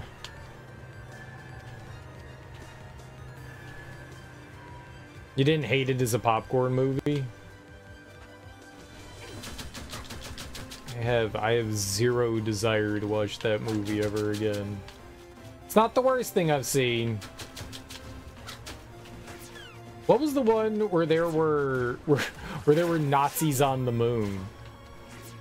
That one was freaking awful. Though Sky Captain in the World of Tomorrow was really good. Iron Sky. Iron Sky is probably the one that did the best job of like stupid Nazi horror shit. I don't even know if Iron Sky is considered horror. I don't even know that you would do that. I don't that movie is, I'll give it to you, Teak. That one's fun. That one is definitely fun. It's stupid. It's idiotic. And yeah, it's not horror. Yeah. It's just Nazis on the moon.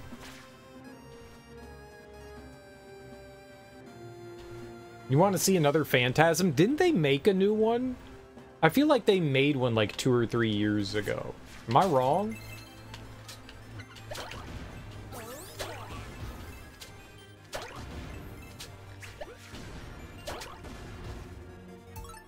Pulled pork sandwich.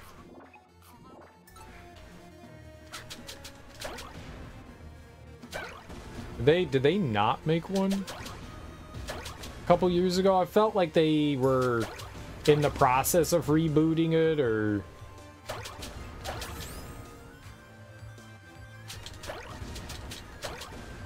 most of the Phantasm movies, even the first one, the only good part of the first Phantasm movie is when the dude gets drilled in the head and pees himself, and that's like the one death in the entire movie. The Phantasm movies are not very good. I watched them a few years ago, and the sequels are...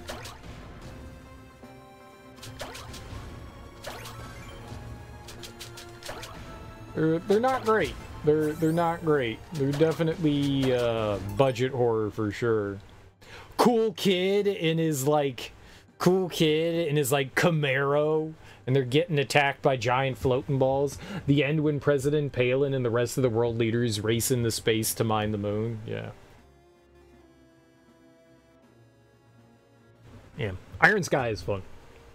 Ravager in 2016, you loved the first one, and the tech world building in the second. Can't say anything about 3 through 4. 3 and 4, I would not recommend. I would not recommend Phantasm, the series, in any way to any human being. I guess they're... Oh, what the fuck hit me? Okay, we just need to go here. You eat my fucking jump, game? You eat my fucking jump? God damn it.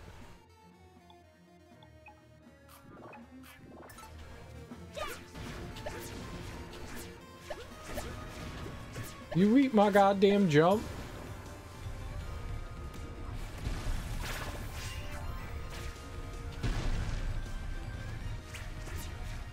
Oh! Oh, okay. No, we'll wait.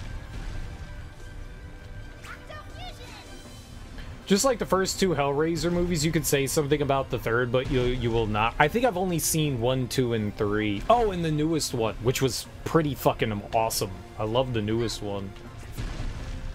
Dude, I want that. I want more of that, man. If they could do more of that, I am in. I am absolutely in. I want more of that shit. Give me new Hellraiser. I'm down. I'm all about it. They did a solid job of like melding in Zoomer and Boomer. The Zoom Boom. I'll take it. I'll take it.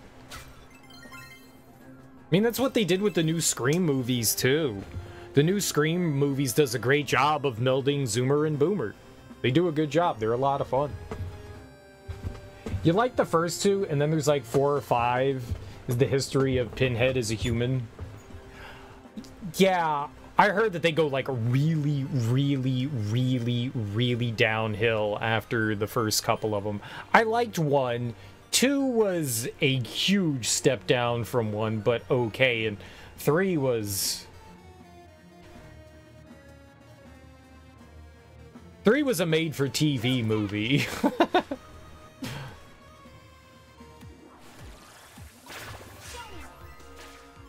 Like, I feel like all of the rest of those Hellraiser movies are all just...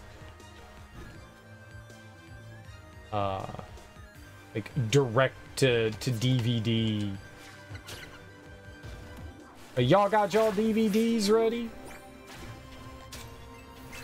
Here's Hellraiser.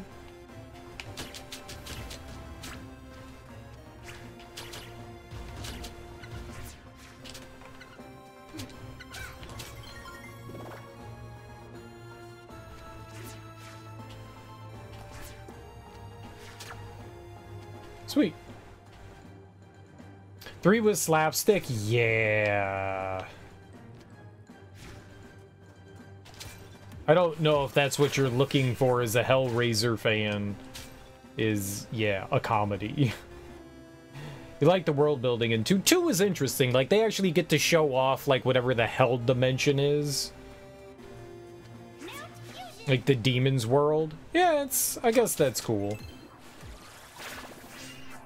It was nowhere near as good as 1, though. Hellraiser 1 is its own form of just awesomeness.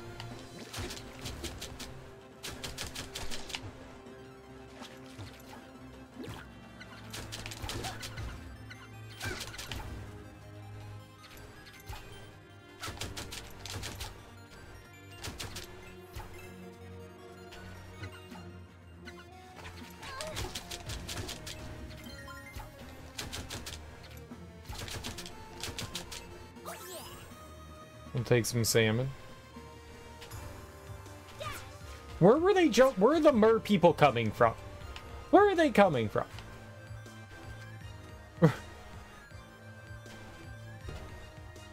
Oh. How about down? Okay, how about left?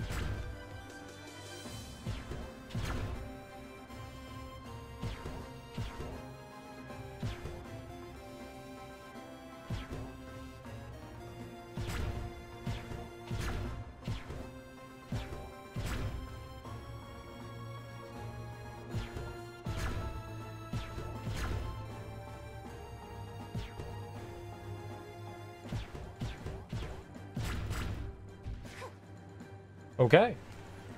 What's up, Kale Gore Trout?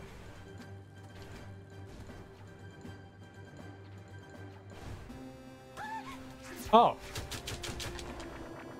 Oh. Bullshit.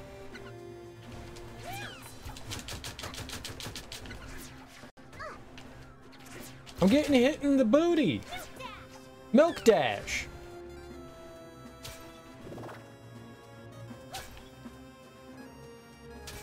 That room was horrific. Oh, full heal. I guess we're going into, like, the boss now. Yo.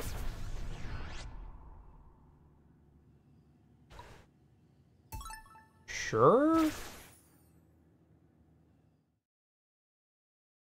Do I have to do the entire dungeon again? Nope, there's a second warp. Look at that. Oh.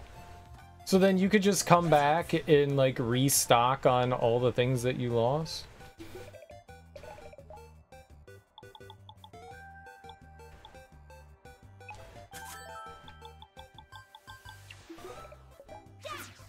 Milk dash. I don't want to go through the whole dungeon again. Let's save in there.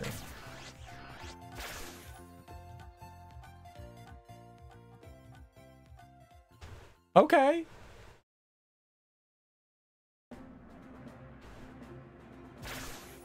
Huh. They've never done that before in the game. That's, like, super nice of them to allow you to, like, go back. I could have used so many items getting through the dungeon, and I chose not to, because I figured we're going in with what we have. We had max everything anyways, aside from, like, those couple of revives that we used. Alright, so Risky Boots is once again the final boss, huh? I would assume. Oh, and the mayor. and the mayor. Are you okay? And the candlestick maker. It's you! Thank goodness you're here! But how in the world did you get up here? No time. No time to explain! Please, you've got to help me! Hang on, Mayor. I'm coming. Huh? Oh, double cross. What's the big idea? Let me out of here. You've interfered with my plans for the last time. To keep you under lock and key. That's not ho ho ho. Risky Boots was the mayor the whole time? She was a child on 3 other children? It would have been funnier if she piled up on top of, like, her little henchmen rather than having stilts. Oh my god. It's all you can't it's the bad guy is always the ones that you're closest to. That's what Scooby-Doo taught me. Is that the bad guy is always the, you know, like someone that we know. Oh my god. Oh my god. Of course the mayor was in cahoots with Risky Boots because they were one and the same. What? Risky? It's a little stupid, but, you know, I got you. It's fun. What have you done with the mayor? There was no mayor. Heh. I haven't done anything with him. Dun dun dun. I've never felt more betrayed. I know. Your mayor doesn't exist. I can't believe... Dude, Shantae. Shantae, girl, please. Please. Please. I mean, how did she hide her boobs underneath the mayor outfit? Like, that's the more amazing thing. That's more the amazing thing. Like, wow. You mean... You were the mayor all along? Shantae be dense, man. It was a brilliant performance. Truly, truly. The imperfections make the character, don't you agree? Genie magic. Yeah, I mean, supposedly she's a genie too. Half genie, right? They're supposed to be sisters. I don't recall ever finding that out, but supposedly, right? So if they're sisters, then yeah, she would be a genie. Is genie, genie. Why trick everyone like that? Well, you'll see.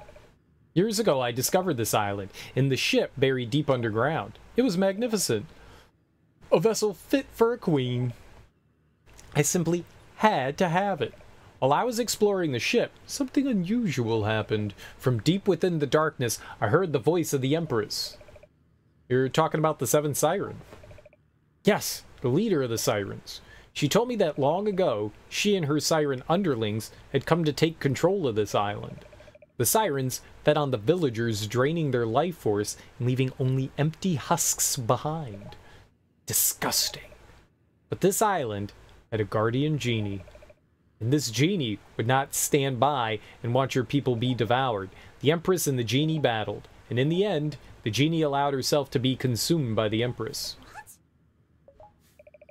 And in doing so, she destroyed the Empress's restorative powers from the inside.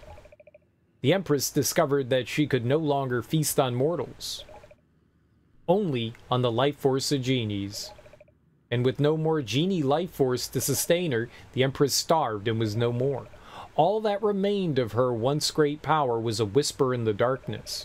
Upon hearing her story, I realized that she and I shared a common enemy. So I offered her a deal. An arrangement that would benefit both of us. You said she starved to death. How is she alive? Oh, there she is. So she didn't starve to dead. You were good as your word, Captain Boots. At first, I doubted the existence of half-genies, but I see now that you were right. Half-genies really do exist. And, by taking a small portion from each of them, my physical form has been restored. The contract between us is fulfilled. 5 drops of genie life force in exchange for the ship. 5 drops of genie life force? What's a drop of genie life force? Does that kill the genies? And what do the genies spell? Is it broken? Yes. Like my siren sisters, I can feed on mortals once more. I will live forever and beyond. Cool. Go. Make whatever preparations you need. The ship is yours. Men, we've captured the brat. Power down the weapons. And prepare to escort the Empress back to her island at once. I will dispose of this half-genie runt myself. Wait.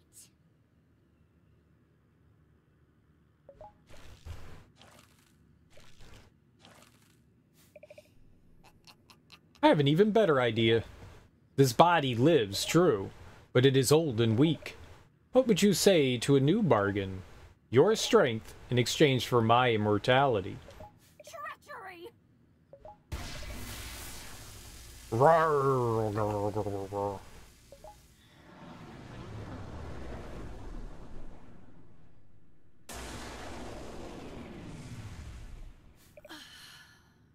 Oh.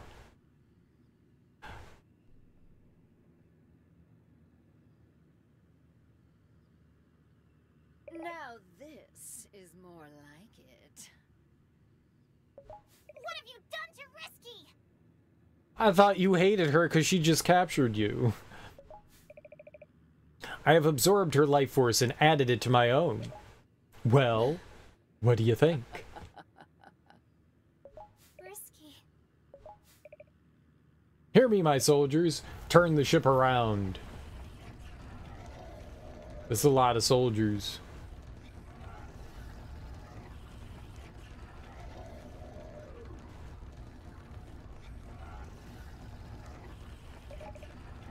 I'm going to drain the life force of every living thing on that island. And then blow it clean off the map. No! I've got to do something. Yeah, break out of the cage.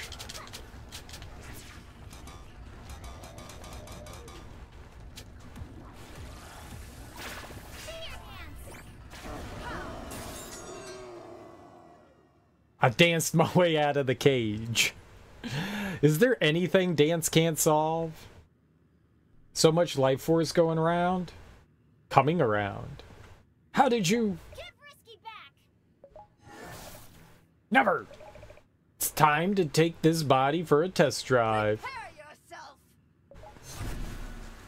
Empress Siren, the 7th Siren.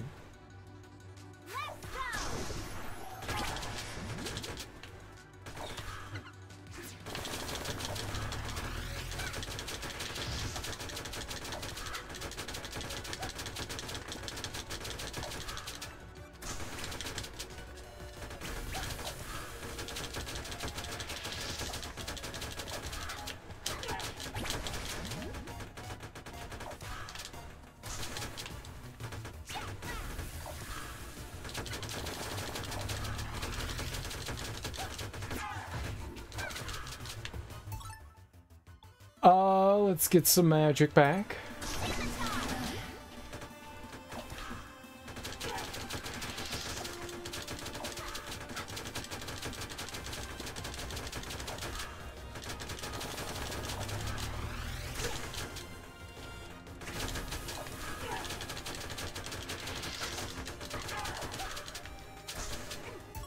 You know what we should do? We should take off the no spike damage and put on something that's actually helpful. Quake, boomerangs, pits, hair whip, magic, super speed, shield consumes, pincher, rockets.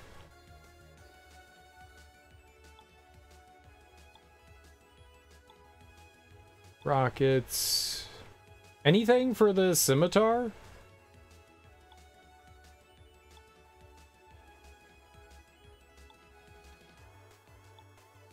Nothing? Refresh dance, spark dance.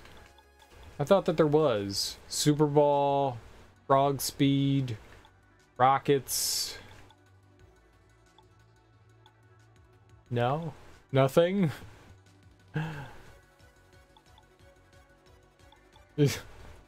There's nothing useful.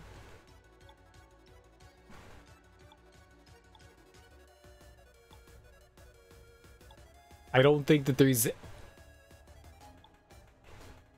anything that we can use. Maybe there is something, but nothing I currently have is helpful.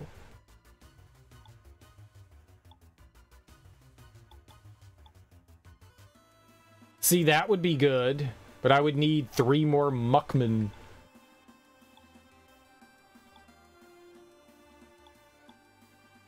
I don't think anything's helpful here.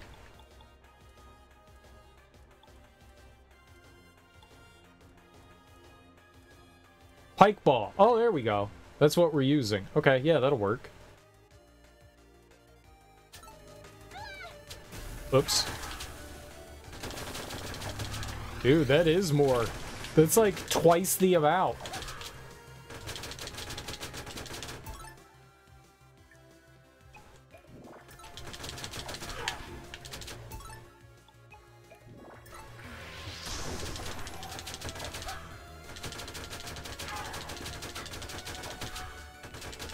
Dude, she's got so much health.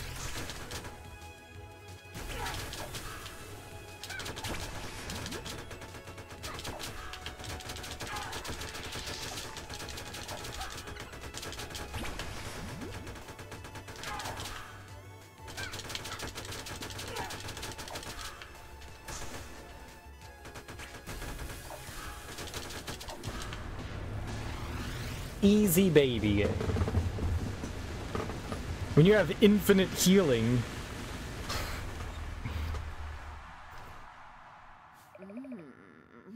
You're much stronger than I was led to believe. How could one with tainted life force like yours survive my attacks? No matter. I'll simply use all of my power. Face your doom! Oh no, not my doom. Masher. I did have to mash the attack button a lot.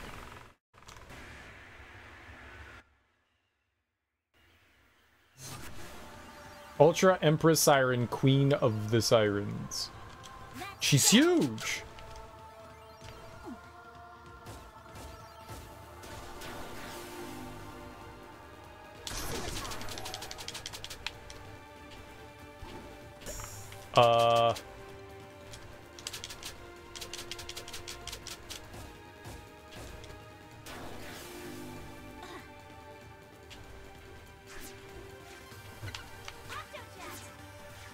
Oh, what are you doing?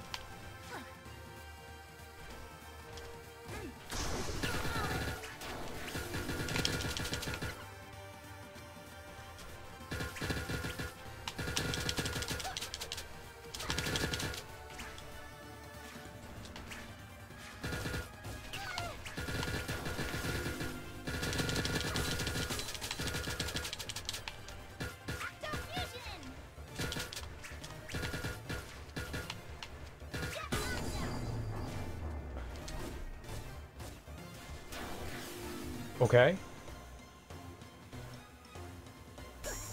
Ow.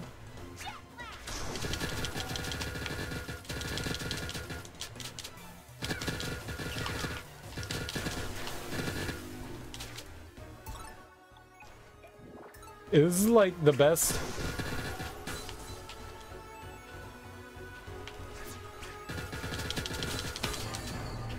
Attack ever?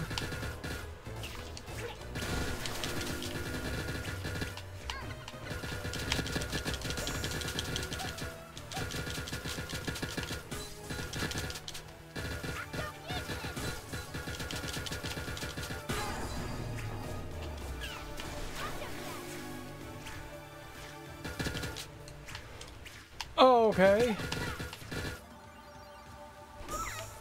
Ow.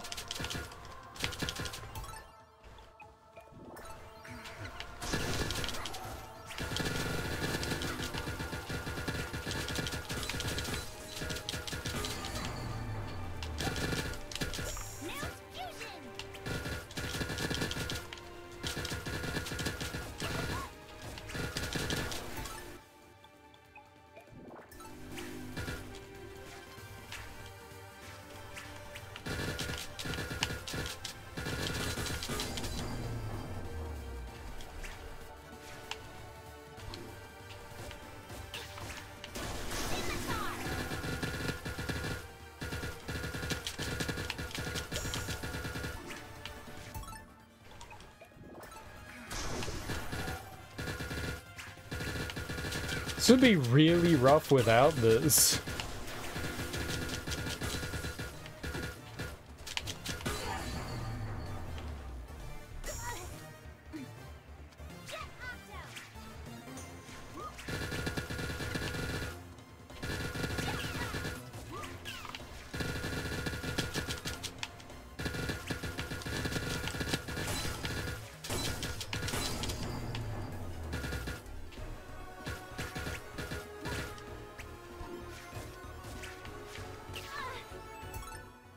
Let's see here.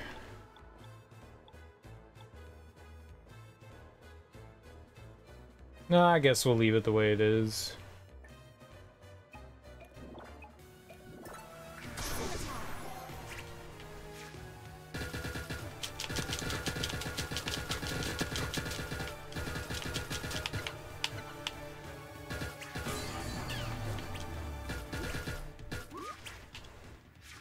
Oops.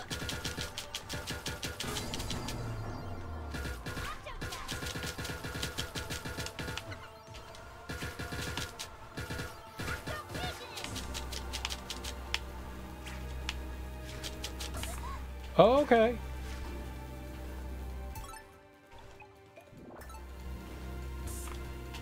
Ow. Ow.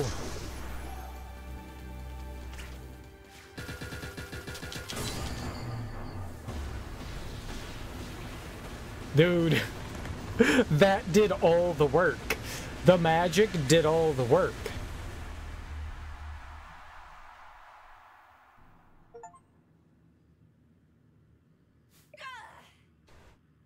How?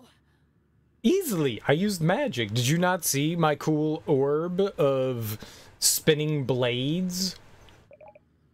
How could you defeat me?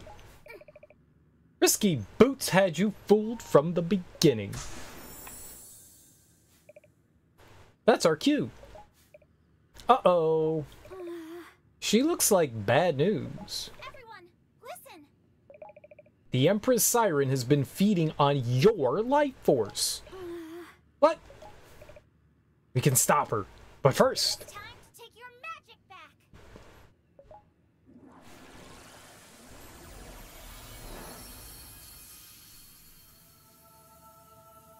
I like how Roddy Tops doesn't get any magic, yet she's here. Why is Roddy Tops here? She's not a genie. Now, use your magic to reclaim the life force she stole from you.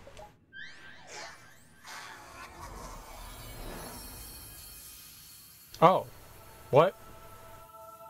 Okay. Apparently Roddy Tops is part of this now.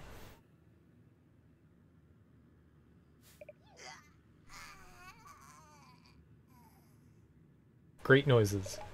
My new body! I was invincible! How could I be defeated? Not everyone you fed on was a half genie. What? Your new body was rotten to the core. No offense, Roddy Tops. None taken. You should watch what you eat. My restoration was incomplete because the half genie life force was poisoned. But she said that you were the one who was. Risky Boots lied about everything. You gotta get used to it.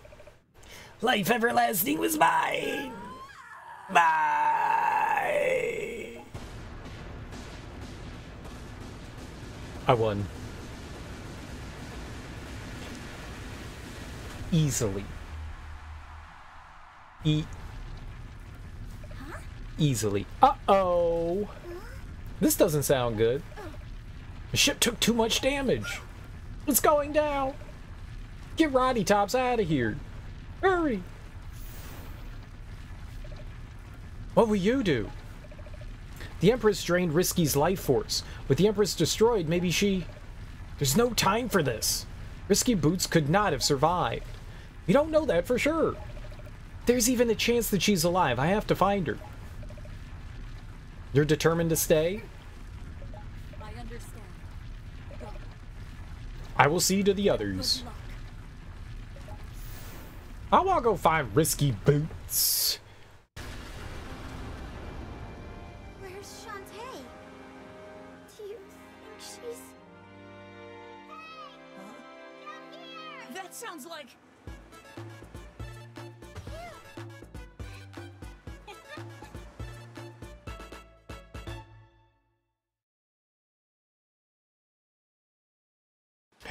They really like their boobs in this game. You made it! Indeed. Not only that, she saved Risky Boots as well. Why bother? Because Shantae's a good guy, that's why. Uncle! Sky! Bolo! Roddy Tops! You're here too. Not just them. Harmony, Plink, and Varen's apple too. Yes, every one of us is fully restored and as good as new.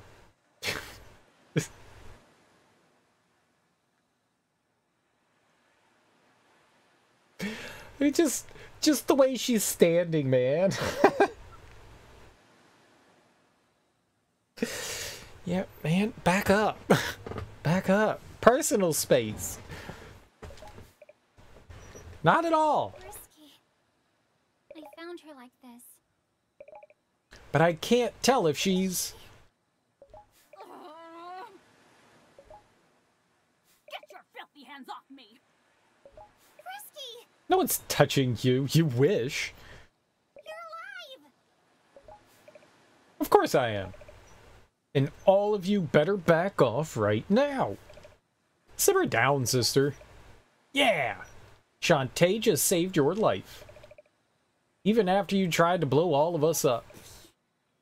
Psh. She didn't do anything special. The runt was just playing the part I gave her.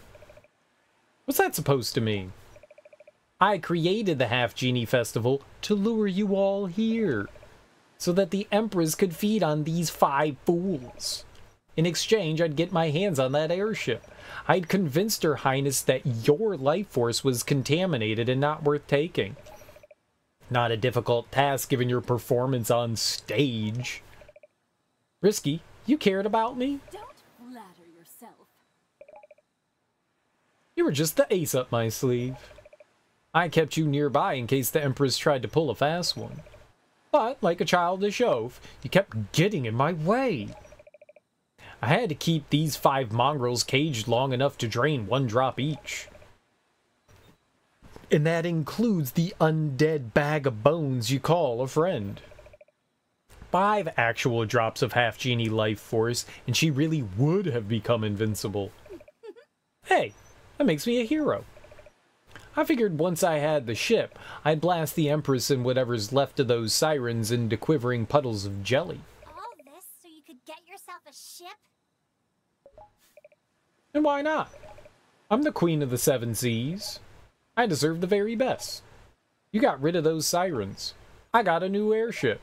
Everyone wins. Speaking of, where is my new airship anyway? There better not be a scratch on it or you'll all pay dearly. Risky boots. Why do you have to be so selfish? I keep hoping against hope that you'll turn over a new leaf. That someday we can work together as a team and try to make a difference in this world. Silly girl. Weren't you paying attention? That's exactly what we did. Man? Ready my bath. And make it extra hot this time. Mommy has a headache. Balls! Don't you dare leave without me. Not like this. Put me down! She won't be too happy when she finds out what happened to her ship. With that behind us, we should make sure everyone's alright. The arena back in town is pretty much ruined. But there's still time to host the Half Genie Festival somewhere else. You seriously want to resume the festival? Why not? We could move the festival to Tree Town. Hey, Or Armor Town. How about both? You could perform days at Armor Town and evenings by torchlight in Tree Town. Who's with me? Come on! Let's do it. I'm in! I'm ready for a real vacation. And maybe I can get a decent room this time. With me on stage will be a surefire hit. I'd like to spend some time with those scientists. Let's take this vacation again. More from the top!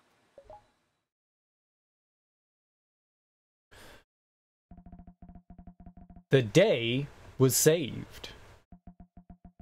Before long, it was time to return home. vacation? It sure was a doozy. I'll miss you all so much. Huh? You have a big job ahead of you. Everyone here needs your help to rebuild, so always do your very best. Before you go, here. This is for you. Is a book. What's this? She gave us a book. Scrapbook. I can't accept this. Safe travels. Ugh, can we just go already? Can you at least give her a moment? She's trying to say goodbye. Who died and put you in charge? Ow! Tyrant! That's my hair! Can't you two just get along for a second? Let's see how you like it. I love it. Sick, sick. Hurry how you like it. So long. Thank you for You should throw the book and hit her in the back of the head with it and express how much you hate literature.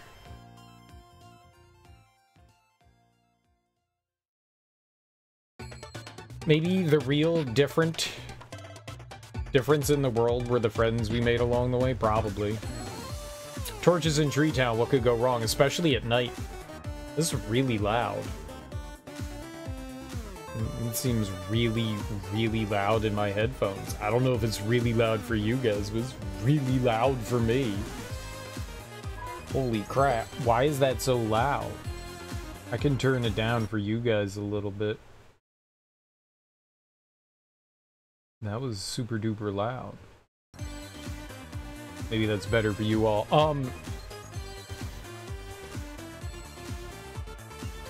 In a lot of ways, this is a step up from the other games. Like, one, they finally went back to actually being like a metroidvania. Where, like, the first couple of games were metroidvanias, and then, like, everything after that kind of, like, moved more towards, like, level-based stuff. And, like, Half Genie Hero, you could, like, return to levels once you got powers and stuff like that and replay them and, like, go to areas you couldn't go to before, but it wasn't really a metroidvania. This one was. I like that better. I like that better. They actually had animated cutscenes. I don't think that they've ever had animated cutscenes in the game before. That's nice. I mean, they're like really low frames per second cutscenes. You know, they're like 8 frames per second, but, you know, it's fine. It's fine. It's a way to do cheaper, you know, animation. It's fine. I'm sure they're a bit on, you know, they're not a huge studio. It's nice that they added that. What I wish that they really would do is add voice acting. I would rather them cut out all of the cutscenes, the animated cutscenes, and just, like, actually do voice acting in the game. At least for the main characters. You know, running around town and talking to NPCs and the other main characters, that's fine. But when you have, like, a cutscene playing out, and, like, every once in a while, they'll say, like, part of a phrase, I don't understand that. And, in fact, I find that more infuriating than anything else. It's a weird thing to get hung up on, but I really wish that they would, like, actually just, like, fully voice, like, the like, dialogued cutscenes. I think that would go a long way. You know, I don't need the animated scenes. I mean, it's nice that they have them, but it would be nicer if they just voice those. It's weird that they don't. It's how they choose, like, what lines they voice act and stuff like that. I don't know, man. It's weird. It would just be better if they, like, fully voiced everything. But the graphics in the game look nice. I mean, it's your typical Metroidvania kind of thing, you know. You get powers, you explore, you go to another dungeon, you get more powers, you explore a little bit more, you get the ability. I mean, all the Shantae games, you get magic and you can power it up and you have, like, a magic meter. And you can get, like, 3 or 4 levels of, like, every magic. You get to upgrade your attack speed and your attack power. The transformations are more well integrated into the game than before. Before you actually had to do a dance and go through, like, a sequence and stuff like that. This one actually tried to, like, directly integrate them. So you're not like fully transforming and staying in that transformation. Like you would transform into an elephant and stay an elephant. You would transform into like the little monkey and stay the monkey. In this one, it's just like temporary transformations and it's just mainly for movement. I like that. I think that's really cool. So you get the dash newt, you get the turtle. The turtle's not really utilized all that much. It's probably one of the ones that's like least utilized. You get a double jump, triple jump. You get a triple jump. The game's relatively small. None of the Shantae games have been all that big. I kind of wish it was bigger. I wish there was more to the dungeons. The dungeons were bigger. I was saying before, like, I think this is like a hybrid between like Metroidvania and like Zelda 2, where you have like your overworld, but a lot of the time in Metroidvanias, you just have the area you explore, and when you get to a new area, there's a boss of that area. You know, it's usually not like you go into a new area, then you go into a dungeon, then you get the boss in the dungeon. This one does like a little bit something different in that regard. And that's kind of cool. That's kind of cool. It's its own little small little twist. It's just small, but it does its own little twist on like the Metroidvania thing, and I like that. But I do wish kind of like the dungeons were bigger. They're okay. Like the game is just, it's a smaller game. It's a smaller game. It's not bad. You know, Metroidvanias don't need to like stick around for 40 hours. You know, not everything needs to be, you know, like a Hollow Knight style thing where you have like 80, 100 hours worth of content. I just wish there was like a little bit more to it as well. I like it. I like it. It's a lot of fun. It controls well. You don't really feel floaty. One of the nice things in this, in some of the games we've played recently, where you hit the A button and you just do your max jump every time. You have control jumps in this game, and that's what you really need in platformers. I like control jumps. What I mean is that, one, when you hit the A button, depending on how long you hold it, determines like how big of a jump you have. I love it when you can control it like that. Also, when you can actually like control your jump in midair. For platformers, that's always super helpful, and that's kind of mandatory. There aren't too many Metroidvanias that like take that ability away from you. I'm just saying, like, I like it because we've played a couple of games where you hit the A button, it doesn't matter how long or not. That's the thing. I've played so many platformer style games where you have control jumps, and when I play a game that doesn't have it, it's hard to like train myself because so many games nowadays have control jumps where like depending on how long you hold the A button determines your height. Play so many of those.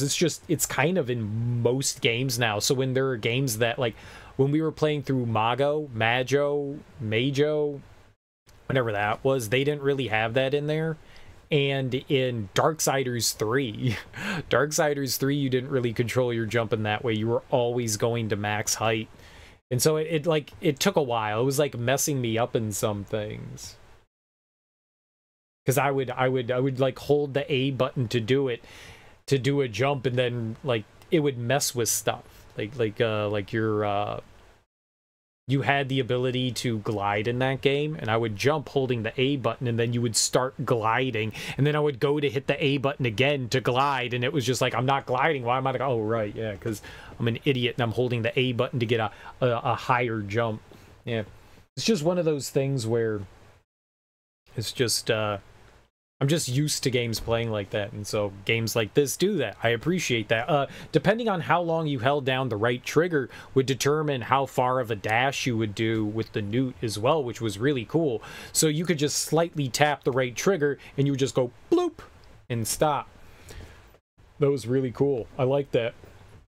A lot of different ways to like control distance, and that's always super helpful. The only thing that was a little goofy, because we get it at the end of the game, was the triple jump, and I wasn't quite sure. It was hard to like, because we barely had it there at the end of the game, to determine like how much height I'm going to get from each of the triple jumps, and you kind of like disappear and appear when you're doing it. It's awkward because you're like transforming into the squid thing. That was a little hard to determine when we were fighting the boss. Where we retrieved Roddy Tops, the squid brain thing with the hot siren floating in the juice.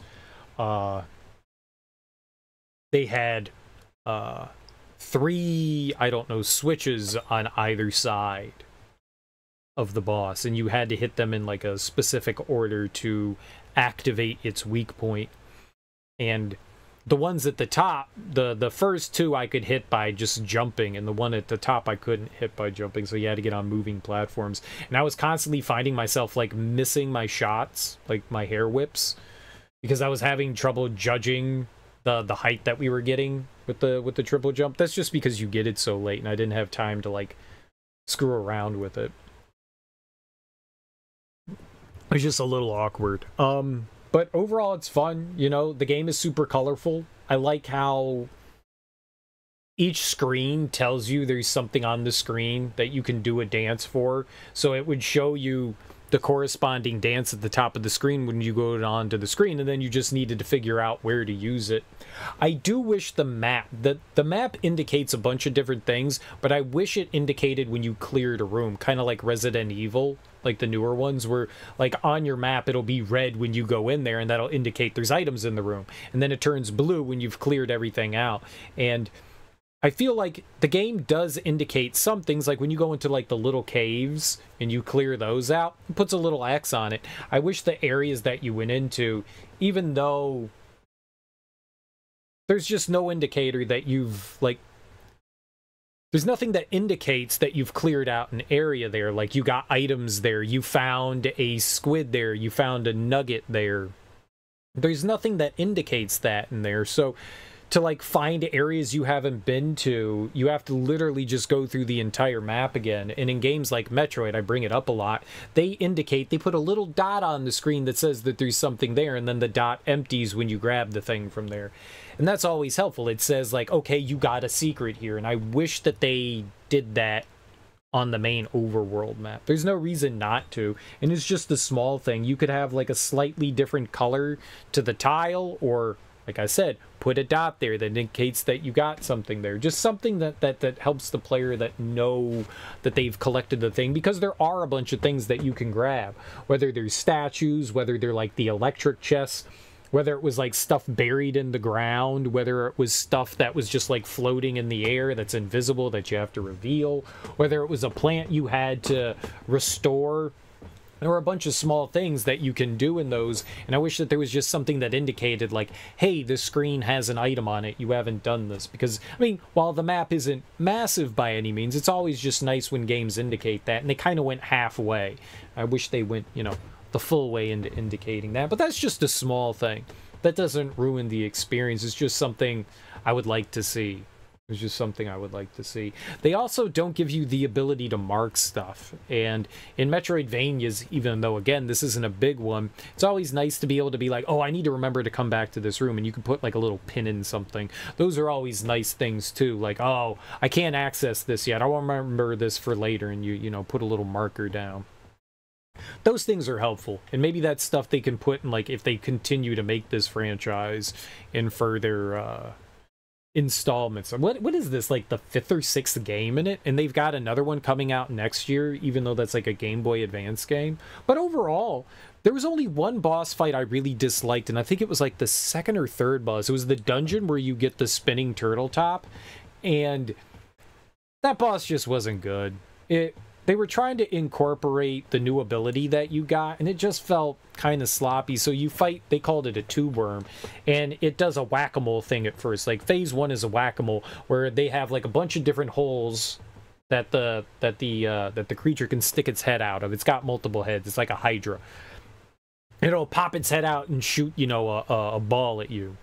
And you have to whack-a-mole it for like 2 phases, and then in phase 2, an eyeball pops out of the ground and it starts shooting a laser beam, and rocks are falling from the ceiling. And it took me forever to figure out what they wanted me for one in that fight. And what they wanted you to do was ground pound on this extremely fast moving eyeball that took a ton of damage from you if you got hit by the laser beam. The laser beam was only down for like maybe a second. Like, it would be on for like 5 or 6 seconds. It would cut off for like maybe 1 second. But when it cut off, it would dash back and forth at like hyper speed. There was no way you could be like next to it ever. And then the entire time there's random rocks falling from the ceiling. And you had to ground pound on it to get that, to make the boss vulnerable. It would bounce out of the ground and then you could whip it. And that wasn't good. That was probably, it's one of the worst fights I think in all the Shantae games just in general. It's just a bad fight. Like it's really, like the whack-a-mole thing I didn't have a problem with. The ground pounding, the laser thing, when that thing is scooting back and forth at like 1,000,000 dicks an hour, it's just, it wasn't fun to do. It wasn't fun to do, and yes, I probably could have brought in more healing items. I was trying to do a lot of the bosses. In games like this, when you can have, like, all the healing in the world, sometimes I like to give myself a little bit more of a challenge and not, like, heal my way through things. You could just spam heal your way through stuff, but to me, that kind of, like, takes away some of the challenge of the game, and you don't have to use the healing items, which is why I chose not to in some of those fights. But like, if you're going to design a fight around, like, bullshit like that, they expect you to, like, heal your way through, rather than just, you know, like, get good at a fight like that. There's no really getting good at a fight like that. Like, it's on for a set amount of time, but it's always in a different position, and there's RNG with rocks. It's just a sloppy fight. It's just a sloppy fight. I did not like that. All the other bosses were perfectly fine, and I enjoyed fighting them. They're all, you know, their own sort of, they're all their own sort of, oh, what is it? What I'm looking for. Gimmick boss? That's the word. I wanted gimmick. They're all their own gimmick. And that's cool. I like it when games incorporate, you know, like, you get the item in the dungeon and then they expect you to use that item for the boss. It's like Zelda games, when they incorporate things into it. And 9 times out of 10, they do a good job. Every once in a while, there is a stumble and they slip and fall, and just don't do a great job with it. And this is just one of those few instances where it's not good. It always feels like cheating in Castlevania games where you can just pop potions and food and whatever it takes to get you through. Yeah. I mean, and I don't mind the fact that they offer that to you, but at the same time, yeah, I like to. I mean, we used a ton of potions in that last fight, and I easily could have just, like, we'll say legitimately fought it, but whatever. It was fine. The final boss was interesting and fun. We probably could have done it without, like, the spinning balls and magic and stuff like that. But yeah, maybe they could limit the amount of potions and heals and stuff that you have. It's 9 for everything. A potion fully heals you. Then there are potions that fully heal your magic. Then there are potions that fully heal you and your magic. And then there are potions that revive you. So you have 3 ways of fully... And then you have a bunch of those health food items that heal you a little bit, but there's like 6 or 7 other healing items, 6 other healing items that you can choose from that heal you small, but there's so much healing options. Maybe they could pull those down, like a full heal, rather than giving you 9 of them, they could give you like 5. And same with the magic potions. And then the revives, they give you like 2 or 3, you know?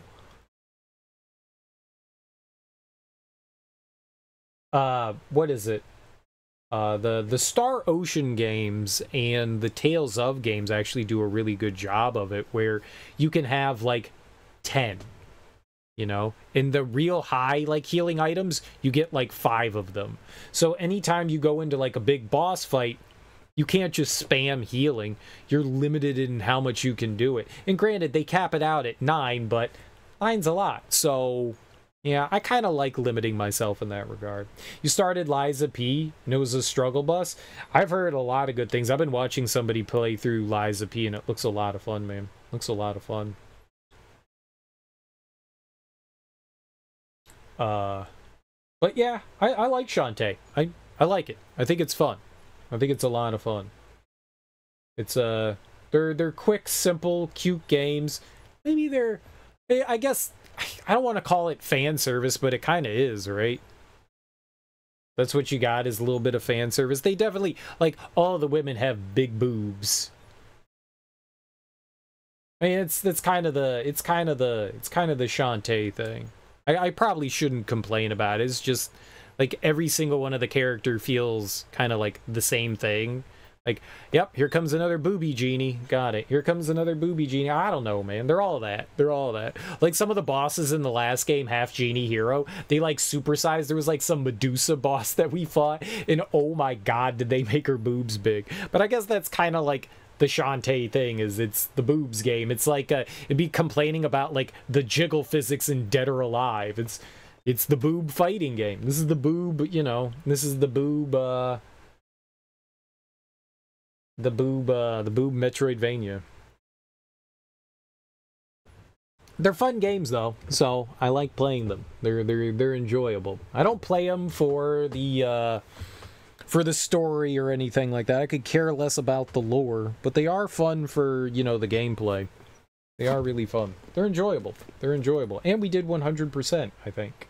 What's up, Varial? Christian Grey likes boobs? Wait, there's fighting? I don't know. I've never played Dead or Alive. That's a lie. I've played lots of Dead or Alive. It was very good, Kate. Who's Kate? Kate's our roommate? What was very good? I haven't looked at my computer today. Or my phone. Oh, nasty. Nasty. Whoever said that is nasty. They looking up pornography. They were denying it. They were like, I looked at porn today. Suspicious looking back and forth. I haven't looked at my computer or phone today. Seen any dongers or vaginas. They did. I don't know what came after that, but you know, I haven't seen any dongers or vaginas. You know that was the next thing. Oh, that was a lot of achievements there. We got all the items though. And in just 13. Oh my goodness. Dude, you know what the world needs? More sexy zombies. We need more sexy zombies. Look at Roddy Tops over there. You know, stapled arms and limbs together. Do you think she smells bad? Like, she probably smells like rotting flesh, right? You're like, damn, that's a cute anime girl. Yeah, she's stanky, though. She's stanky. She's drinking her Mai Tai, but she smells horrible. How do they hang out with her? Like, why aren't they just like, oh my god, girl, oh. Like, they got some of that. What do you put, like, on your lip? You put something on, like, your upper lip. It's like icy hot or something like that, right? You're supposed to, like, wipe some stuff on there so you smell that, and it kind of, like, diminishes the smell of rotting corpses. I forget what we used. We went to go see, back in college, we went a trip to go, it's like Vapo Rub? Yeah.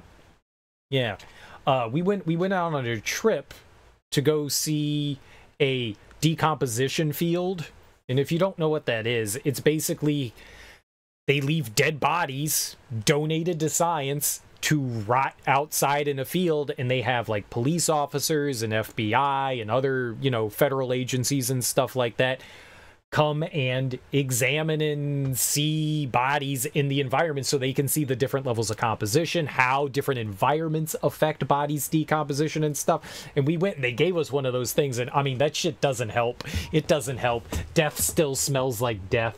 Cadaver dog tests, yeah. Oh. It was, you could just smell it. You could smell it. Like, we got close and it was like, yep, that's death. Yep, that's death. You can never have smelled death in your entire life. Never have smelled it. And the first time you smell it, you know it's death. For whatever reason, that's one of those, like, natural things that, you know, our bodies are just, like, naturally trained to recognize. And, oh my goodness, man. That Key and Peele skit where the wife finds Peele's browser history. Vic's Vapo Rub, yeah. You want to say Dave Attell visited one of those? Maybe it was a Vice TV thing? Yeah. I mean, it's interesting. It was definitely interesting and cool. I jumped at the chance to go see it. It was like we didn't have to do it for our class, but our professor was like, there are like these things that, you know, like I have access to that I can get you guys access to. So I got to do a bunch of like interesting things, and one of those was visit one of those fields, and yuck. Yuck. Yuck. Yuck. Wasn't as gross as seeing the autopsy, but yeah, that was... It smelled horrible. There was like no denying it. It was like, yeah, those are dead bodies. Yep, it smells. Yep. But yeah, you know that smell. You know that smell. Whether it's a dead mouse, a dead rat, a dead deer, a dead body. Death is death, man. And it does not smell good. Oh, look, it's all the half genies. Where's the weenie genie? I know, where's our weenie genie? I want the weenie genie. Why are all the half genies girls? Where's the representation? Where's the representation? I'm calling out way forward. Where's our weenie genie? Half weenie genie. Visited a haunted Civil War battlefield, but during the day, so what the fuck? Haunted? Everyone says it's haunted. I remember we went to go to see Gettysburg. And they told us the Gettysburg battlefield was haunted and people spotted ghosts all the time. And I was like, uh-huh. And where are the ghosts now? And they're like, oh, not everyone sees ghosts. They usually come out at night. And so we got to go on a night tour at Gettysburg. And no one called it a ghost hunt, but I was like, dude, we're totally going on a ghost hunt. We ain't seen no damn ghosts. We had an owl swoop down and attack a bunch of us while we were like walking through the battlefield. There was some owl that was like pissed off and it was swooping down like a barn owl or something like that. Are the ghosts in the room with us now? I'm the ghost in the room. Ooga booga, ooga booga, ooga ooga, ooga booga. You unlock the hula costume. I can definitely recommend the Shantae games. If you like fun, relatively simple and straightforward booby platformers, then this would be the game for you. This would be the game for you. Windscreens? Movie viewer? Well, that's cool. That's nice that they let you do that. Complete the game with 100% items at high speed. I don't know what that means. Complete the game at any percent at extremely high speed. Oh, like speedrun stuff, I guess, maybe? Like under a certain time. Complete the game wearing the hula costume. How do I wear the hula costume?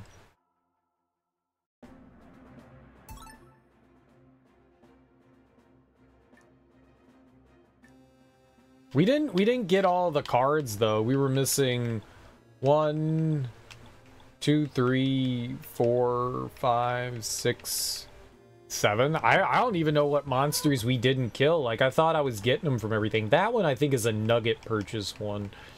I don't know who we would get it from. Yeah, we didn't get all the cards. There's mostly ghosts in your room. Yeah, in my room or K.O. Gortrout's room? Because I would assume they're in his room. Alright, but we're done with Shantae. I'm done. It said we got all the items. I don't give a shit about all the cards. Fuck that. I just wanted to show you guys genie boobs again. You're welcome. You're welcome. You're welcome. We did it. We did it. Easy baby game. That was fun. I like Shantae. I hope the new game, the new Game Boy Advance game is equally as fun. Goodbye, everyone!